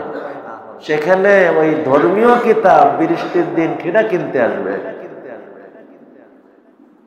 কিন্তু উনি বলেন ওনার ভাই ওই বৃষ্টি মাথায় ছাতা মুড়ি দিয়ে দোকান যে খুলে, উনিও জানে কোনো কাস্টমার আজকে আসার না, কিন্তু দোকান খুলে কোরআন শরীফ নিয়ে বসে তিলাওয়াত করতেছে, সময় কাজে লাগে। ওনাকে জিজ্ঞাসা করা হয়েছে আপনি আজকেরা কেন যাইতেছেন? আচ্ছা আমি তো আজকেরা পাওয়ার আশায় যাচ্ছে না, আল্লাহ আমাকে হালাল আয়ের একটা মাধ্যম দিয়েছেন এই দোকান, আমি এটাকে ইবাদত মনে করে যাই। অতএব বৃষ্টি হোক আর স্বাভাবিক অবস্থা হোক, আমি তো দোকান খুলতে যাইতেছি না, আমি তো হালাল কামায় নামক ইবাদত করতে যাইতেছি। এ হইতেছে মুসলমানের। এরপর দোকানে কোনো কাস্টমার আসবে না, নিরিবিলি বসে তিলাওয়াত করতেছেন, কিন্তু আল্লাহর কি ফায়সালা, সব দোকান বন্ধ। ওই বৃষ্টি মাথায় হয়তো কোন আল্লাহর বান্দা টুকটাক দিয়ে একটা প্রয়োজন আসে, এসে দেখে কোনো দোকান খোলা নেই, একটা দোকান খোলা, এসে ওখান থেকে কেনে। এইভাবে দিন শেষ হতে হতে দেখা গেল অন্য দিন যে কিনা বিক্রি হতো আজকেও প্রায় তাই হয়ে গেছে। এ হইতেছে দেখেন এটা ইবাদত মনে করে সে এই হিরফাকে গ্রহণ করছে, বাহানা বানায় নাই। চেষ্টাকে ধরে রাখতে হবে, অলসতাকে আড়াল করার জন্য এই সমস্ত কথাকে ব্যবহার করবে না। আয়ের জন্য তা ওটা আল্লাহ দিয়েছেন, হোক না হোক চেষ্টা হিসেবে খুলে রাখো, যদি হয় তো চেষ্টাকে ধরে রাখবে, দোয়া করবে, এরপরে রেজা বিল কাজা, নিজেকে আল্লাহর পরে ছেড়ে দিবে। দিলে আলহামদুলিল্লাহ শুকরিয়া আদায় করবে, না দিলে ধৈর্য ধারণ করবে। আর মনে রেখো আল্লাহ দুনিয়ায় নিয়ম হলো কোনটা দে আর কোনটা না দিয়ে রেখে দে। কি জন্য জানেন? হযরত থানবী রহমতুল্লাহ আলাইহি লিখছেন, বড় দামি কথা লিখছেন, আল্লাহ যারে অনেক বেশি ভালোবাসেন আল্লাহ তাকে দোনো ধারার নেকি দিতে চান। শুকুরের লাইনেও সাগর পরিমাণ নেকি, সবরের লাইনেও সাগর পরিমাণ নেকি। এখন যদি আল্লাহ তাকে দোনো ধারার নেকি দিতে চান তো দোনো রকম অবস্থা পরিস্থিতি তার সামনে তো রাখতে হবে। কখনো তার চাওয়া পূরণ হবে, শুকরিয়া আদায় করবে, শুকুরের লাইনে যে সাগর পরিমাণ নেকি ওই নেকিতেও তার অংশ হয়ে যাবে। কখনো তার চাওয়া অপূরণ রাখবে, আর সবরের লাইনে যে সাগর ভরা নেকি সেই নেকিতেও তার অংশ হয়ে যাবে। যে এই কথাগুলো বুঝে নিছে, বলেন তো তার অপ্রাপ্তির পরে আর কোন দুঃখ থাকবে? এবার কোরআনের ওই আয়াত বুঝে নেয়, আলা ইন্না আউলিয়া আল্লাহ লা খাউফুন আলাইহিম ওয়া লা হুম ইয়াহজানুন। যারা আল্লাহর প্রিয় বান্দা তাদের জীবনে কোনো ভয়, কোনো টেনশন থাকে না। এর এক ব্যাখ্যা, আখিরাতে আল্লাহ তাদেরকে এমন লোভনীয় জীবন দিবেন, জান্নাতি জীবন, যে জীবনে কোনো ভয় নাই, টেনশন নাই। এমন টেনশন মুক্ত জীবন, ভয় মুক্ত জীবন, শান্তিতে পরিপূর্ণ জীবন। এই আয়াতের আর এক ব্যাখ্যা হলো, যারা আল্লাহর ওয়ালি হয়, আল্লাহকে যারা চিনছে, এই রেজা বিল কাজা তাফওয়িজের গুণে গুণী হয়েছে, আল্লাহ তাদেরকে দুনিয়াতেও এই জান্নাতি জীবন দান করে। এই টেনশন মুক্ত, ভয় মুক্ত জীবন, এটা আসল জান্নাতি জীবন। কিন্তু আল্লাহ এই জান্নাতি জীবন তাকে দুনিয়াতেও দান করবে। আলা ইন্না আউলিয়া আল্লাহ, আল্লাহর ওয়ালি হও, প্রিয় হও। আল্লাহর প্রিয় হবে যখন তোমার দায়িত্ব পুরা করবে, দোয়াও পুরা করবে, এরপরে নিজেকে আল্লাহর হাতে অর্পণ করে দিবে। আল্লাহ ভালো জানে আমার জন্য মঙ্গল হলে আল্লাহ দিয়ে দিবে, আল্লাহ যদি মঙ্গলজনক না হয় তো আমাকে দিবে না। দেখেন ইস্তেখারা কি বলতো, যখন কোনো বিষয় অস্থির, কি করব বুঝে উঠতে পারে না, তখন ইস্তেখারা নিয়ম না? ইস্তেখারার দোয়াটা একটু খেয়াল করেন। আল্লাহর রাসূল নিজে দোয়া করতেছেন, দোয়ার ভঙ্গিমা খেয়াল করেন। আল্লাহুম্মা ইন্নী আস্তাখিরুকা বিইলমিক, আল্লাহ আপনার জানা কল্যাণ আপনার কাছে চাইতেছি, আমি জানি না কল্যাণ কোনটা। আরো স্পষ্ট করে এবার বলতেছে, আল্লাহুম্মা ইন কুনতা তা'লামু আন্না হাযাল আমরা খায়রুল লি ফি দীনি ওয়া দুনিয়াই। আল্লাহ এই কাজটা যদি আমার জন্য মঙ্গলজনক হয়, আমার দ্বীনের ব্যাপারে, আমার দুনিয়ার ব্যাপারে, ওয়াকাদ্দিরহু লি ওয়া ইয়াসসিরহু লি, আল্লাহ ওটা আমার জন্য বরাদ্দ করেন, আমার জন্য সহজ করে দেন। আর এটা যদি আমার জন্য কল্যাণের না হয়, ফাসরিফু আন্নি ওয়াসরিফনি আন, আল্লাহ এটা আমার থেকে সরায় দেন আর আমারও ওর থেকে সরায় রাখেন। এ হইতেছে তাফওয়িজ। উফাউযু আমরি ইলাল্লাহ, আমি তো আমার জীবনকে আল্লাহর হাতে অর্পণ করে দিলাম। আমি জানি না আল্লাহ সন্তান আমার আমি তো ছোট, আমি তো আবুল, আমি তো আল্লাহ ঘি দেখলেই চাইতে শুরু করে, জিহ্বা দিয়ে লালাপন। কিন্তু ওই ঘি আমার জন্য ভালো না ক্ষতি তা তো আমি বুঝি না আল্লাহ। আমি চাবো ভালো হলে আপনি দিবেন, আমার জন্য ভালো না হলে আপনি দিবেন না। বুঝে আসছে না? এটা হইতেছে তার অন্তরের কথা হবে। চাবে সে ভালো মনে করে, কিন্তু মনের মধ্যে রাখবে ভালো আমার ভালো আমি যতটা বুঝি, আমার ভালো আমার আল্লাহ তার থেকে 1000 গুণ বেশি বুঝে। অতএব আমি ভালোটা চাবো আর ওই ভালোটা আল্লাহর পরে ছেড়ে দিব। দিলেও আলহামদুলিল্লাহ বলবো, না দিলেও আলহামদুলিল্লাহ বলতে পারবো ইনশাআল্লাহ।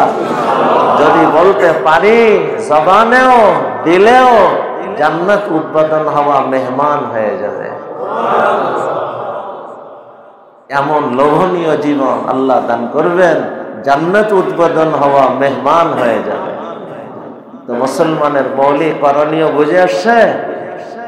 এই কথা যদি কেউ বুঝে নেয়, বলেন সন্তানের কোন পারিশানিতে সে কি অস্থির হবে? স্ত্রীর কারণে অস্থির হবে, প্রতিবেশীর কারণে অস্থির হবে, অধীনস্থদের কোন কাজে অস্থির হবে, কোন পরিস্থিতিতে পড়ে সে বিচলিত হবে? কোন অবস্থায় সে বিচলিত হবে? তাফওয়িজ মে রাহত লিখে নেন, দিলের মধ্যে গেঁথে নেন। তাফওয়িজ মে রাহত, তাফওয়িজ মে রাহত। আল্লাহর হাতে নিজেকে অর্পণ করার মধ্যেই শান্তি। নিজের হাতে নিজের জীবনকে ধরে রাখার মধ্যেই অশান্তি। এই হলো শব্দ। যে নিজেকে নিজের হাতে ধরে রাখতে চায় তার অশান্তির কোনো শেষ নাই। আর যে নিজেকে আল্লাহর হাতে ছেড়ে দিতে পারে তার জীবনে অশান্তির কোনো স্পর্শ নাই। আল্লাহ আমাদের সবাইকে কবুল করেন। উফাউযু আমরি ইলাল্লাহ ইন্নাল্লাহা বাসীরুম বিল ইবাদ। আমি তো আমার সবকিছু আল্লাহর হাতে ছেড়ে দিতেছি, কারণ আল্লাহ তার বান্দাদের সবকিছুর ব্যাপারে সবকিছু অবগত। আমার জন্য কোনটি মঙ্গলজনক লাভজনক সব তিনি ভালো জানেন। ইন্নাল্লাহা বাসীরুম বিল ইবাদ। আমার কি প্রয়োজন ওটা আল্লাহ দেখতেছেন না? আমার জন্য কোনটা লাভজনক আল্লাহ ওটা দেখতেছেন না? তো আজকের যে কয়টা কথা বলার ছিল অত্যন্ত গুরুত্বের সাথে একটা কথা হলো এই, অনেক সময় লেগে গেল। দ্বিতীয় নম্বর যেটা বলার ইচ্ছা ছিল ওটাও অনেক গুরুত্বপূর্ণ। ভালোবাসার শত্রুতার মাপকাঠি কি হওয়া চাই এবং এর ফর্মুলা কি হওয়া চাই, শত্রুর সাথে শত্রুতার স্তর কি হওয়া চাই, আর আপনের সাথে মহাব্বত ভালোবাসার স্তর কি হওয়া চাই। আজ এই বিষয়টা না হওয়ার কারণে আজকের আপন কালকে আমার মাথা ব্যথার কারণ। আজকে আমার শত্রু তার সামনে যখন শত্রুতা দূর হয়ে যায় তখন তার সামনে মাথা উঁচা করে বসার হিম্মত সাহস আমার নাই। শত্রুর সাথে শত্রুতার নীতি আদর্শ আর আপনের সাথে মহাব্বত ভালোবাসার স্তর তার নীতি আদর্শ, এই বিষয়ে কিছু কথা বলার ইচ্ছা ছিল। আল্লাহ যদি চান সামনে কোনো মওকাতে বলবো, যেহেতু অনেক সময় হয়ে গেছে। 3 নম্বর কথা, শেষ কথা। হে আমার প্রিয় ভাই, আমার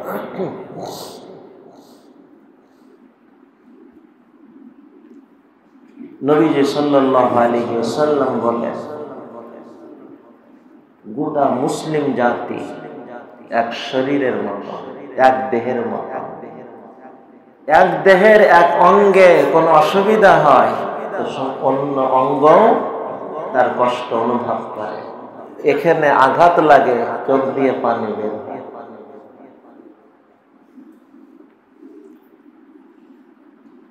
অথচ এই শরীরের প্রতিটি অঙ্গের কাজ ভিন্ন ভিন্ন। চোখ ভিন্ন কাজে, হাত ভিন্ন কাজে, জবান ভিন্ন কাজে, পা ভিন্ন কাজে, আবার প্রয়োজনে সবার সহযোগিতা। চোখে ব্যথা, ডাক্তারের কাছে যেতে চায়, পা কি বলে তোর কাছ তুই যা, আমি যাইতে পারবো না, বলে? তো গোটা মুসলিম জাতি এক শরীরের এই সমস্ত অঙ্গের মতন, তাদের কাজ ভিন্ন ভিন্ন হতে পারে। কেউ ইঞ্জিনিয়ার হবে, কেউ ডাক্তার হবে, কেউ উকিল হবে, কেউ ব্যবসায়ী হবে, কেউ দোকানদার হবে, কেউ শিক্ষক হবে, কেউ ইমাম হবে, কেউ লেখক হবে, কেউ প্রশাসনে থাকবে। প্রত্যেকের কাজ ভিন্ন, দায়িত্ব ভিন্ন, কিন্তু সবাই সবার জন্য সহায়ক হবে। কারোর কোনো অসুবিধা, সে তার নিজের অসুবিধা মনে করে সামনে আসবে। এ হইতেছে মুসলমানের পরস্পরের।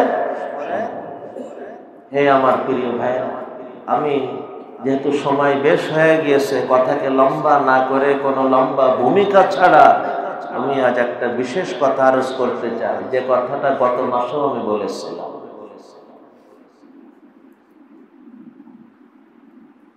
আজ ফিলিস্তিন, তারা কি আমাদের শরীরের কোনো অঙ্গের মতন না? তাদের কষ্ট কি শুধু তাদের না, আমাদের? তাদের কষ্টে যদি আমাদের চোখ থেকে পানি না পড়ে, তাদের কষ্টে যদি আমাদের দিল ব্যথিত না হয়, তো আমি মুসলমান আর মুমিন আমি দাবি করতে পারি? হে আমার প্রিয় ভাই, গত মাসে আমি বলছিলাম ওই সময়ের অবস্থা হিসেবে যে আল্লাহ তাআলা যতটুকু তৌফিক দেন আমরা এক সপ্তাহের মধ্যে এটা পাঠাই দেব, এবং এরপরে আর এই বিষয়ে আমাদের চেষ্টা এই পর্যন্তই রাখবো।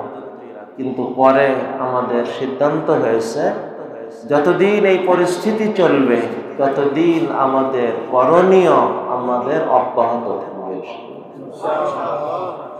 করণীয় কি আমাদের?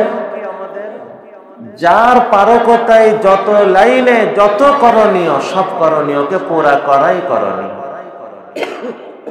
তাদের জন্য কোনো দোয়া যেন বাদ না যায়, এটা তাদের হক। আমাদের প্রতিটি দোয়া তাদের জন্য দোয়া অবশ্যই জন্য থাকে। আমাদের প্রতিটি দোয়াতে তাদের জন্য দোয়া যেন অবশ্যই থাকে। 2 নম্বর, উচিত ছিল যদি আমাদের পারকতায় সম্ভব হতো আমরাও তাদের পাশে কাঁধে কাঁধ মিলায় দাঁড়াইতাম আর শাহাদাতের জন্য তাদের পাশে দাঁড়াই পড়তাম। কিন্তু আমরা গেলে শুধু ভিড় বাড়ানো ছাড়া আর কি কাজ? আল্লাহ মুসলিম দেশগুলির মধ্যে ঐক্য দান করে এবং মুসলিম দেশগুলির ভিতর দিয়ে, মুসলিম সৈন্যদের ভিতর দিয়ে এক সম্মিলিত সেনা ইউনিট আল্লাহ তৈরি করার তৌফিক দান করেন। আর এই সব মুসলমান রাষ্ট্রগুলি তাদের সৈন্য অংশের থেকে তাদেরকে সাপোর্ট করার তৌফিক দান করে। এটাও বিশেষভাবে দোয়া করা দরকার। আমরা অতটা পারবো না, কিন্তু আমাদের পারকতায় যতটুকু সম্ভব সেটাও কম ছাড়ব না। আমাদের পারকতার মধ্যে বড় এক করণীয় এবং উপকারী পদক্ষেপ, তাদের সমস্ত পণ্যকে বর্জন করব ইনশাআল্লাহ। এতে তাদের অর্থের পরে আঘাত আসবে, আর্থিক অবস্থা দুর্বল হবে, তাদের কোমর ভেঙে যাবে ইনশাআল্লাহ। আজকে একটু ভেবে দেখেন, তাদের পণ্য আমি কিনবো আর তার লাভের অংশ দিয়ে আমার ঘরের শিশু বাচ্চাকে মারা হবে, বৃদ্ধকে মারা হবে, হাসপাতালে হামলা করা হবে, অ্যাম্বুলেন্সে হামলা করা হবে, ঘর ভেঙে ফেলা হবে, ওখানে উদ্ধার টিম যাবারও সুযোগ দেওয়া হবে না। ধুকে ধুকে ওই চাপা অবস্থায় মৃত্যুর দিকে আগাইতে থাকে। আজ মানবতার ধাব্বা, মানে মানবতার বলি, মানবতার আওয়াজ যারা সব সময় বলে থাকে, আজকেও যদি আমরা না বুঝি কখন বুঝবো? এগুলো মানবতাবাদী না, এ মানবতার স্লোগানে এই সমস্ত অপকর্মকে আড়াল করার পায়তারা ছাড়ার কিছু না। তো ভাইরা আমার, আজকেও যদি আমরা তাদের, হতে পারে কেউ বলতে পারে হুজুর তাদের পণ্যের কোয়ালিটি ভালো, আপনার বাপকে যে হত্যা করতেছে, আপনার ভাইকে যে হত্যা করতেছে, আপনার বোনকে, মাকে, সন্তানকে যে হত্যা করতেছে, তার সহযোগিতা আপনি করবেন? এ কোন বিবেক?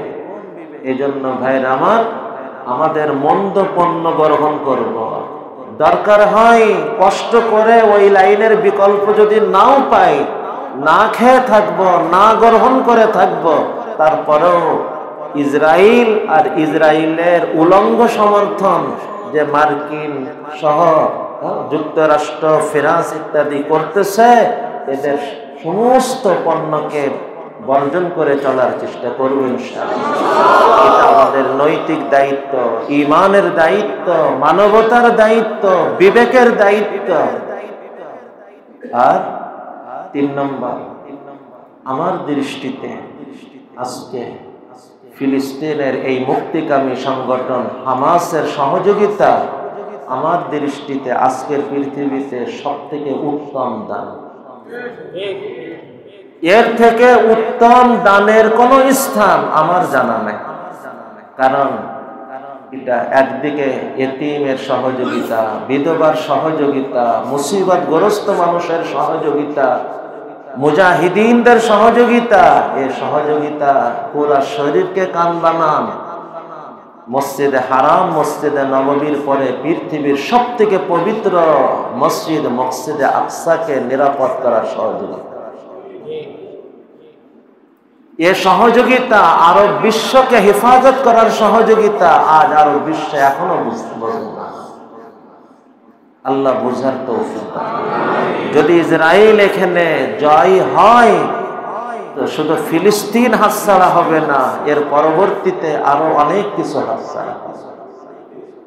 আজকে তাদের সহযোগিতা, এই মুক্তিকামী সংগঠন হামাসকে সহযোগিতা করা, ফিলিস্তিনের হেফাজত, মসজিদে আকসা যা সারা দুনিয়ার সমস্ত মুসলমানদের তৃতীয় পবিত্র স্থান, যেখানে আমার নবী সমস্ত আম্বিয়া কেরামের ইমামতি করছেন, যেখানে আমার নবী মেরাজে যাওয়ার সময় ওখানে অবস্থান করছেন।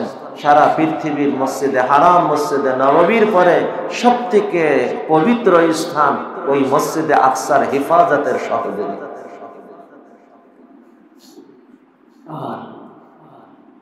জিহাদ ফি সাবিলিল্লাহর যে নেকি, দাওয়াত ও তাবলীগের যে আমরা যে কোটি কোটি নেকি শুনে থাকি না, ওটা মূলত জিহাদ ফি সাবিলিল্লাহ দান করার না। ওটা হলো সরাসরি হাদিসের অর্থ। আর জিহাদ ফি সাবিলিল্লাহর উদ্দেশ্য দিন জিন্দা করা। তাই আশাবাদী হওয়া যে দিন জিন্দা করার যে কোনো মেহনত, তাবলীগে হোক, মাদ্রাসায় হোক, খানকাতে হোক, দান করলে হয়তো আল্লাহ তাদের সঙ্গী বানাবে, এটা আপনার আমার ব্যাখ্যা বিশ্লেষণ।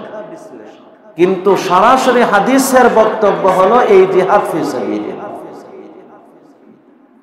হে আমার প্রিয় ভাইরা, আজকের পৃথিবীতে তারা যেটা করতেছে, এটা শুধু তাদের মাতৃভূমির নিরাপত্তা না, এটা সাথে সাথে জিহাদ ফি সাবিলিল্লাহ।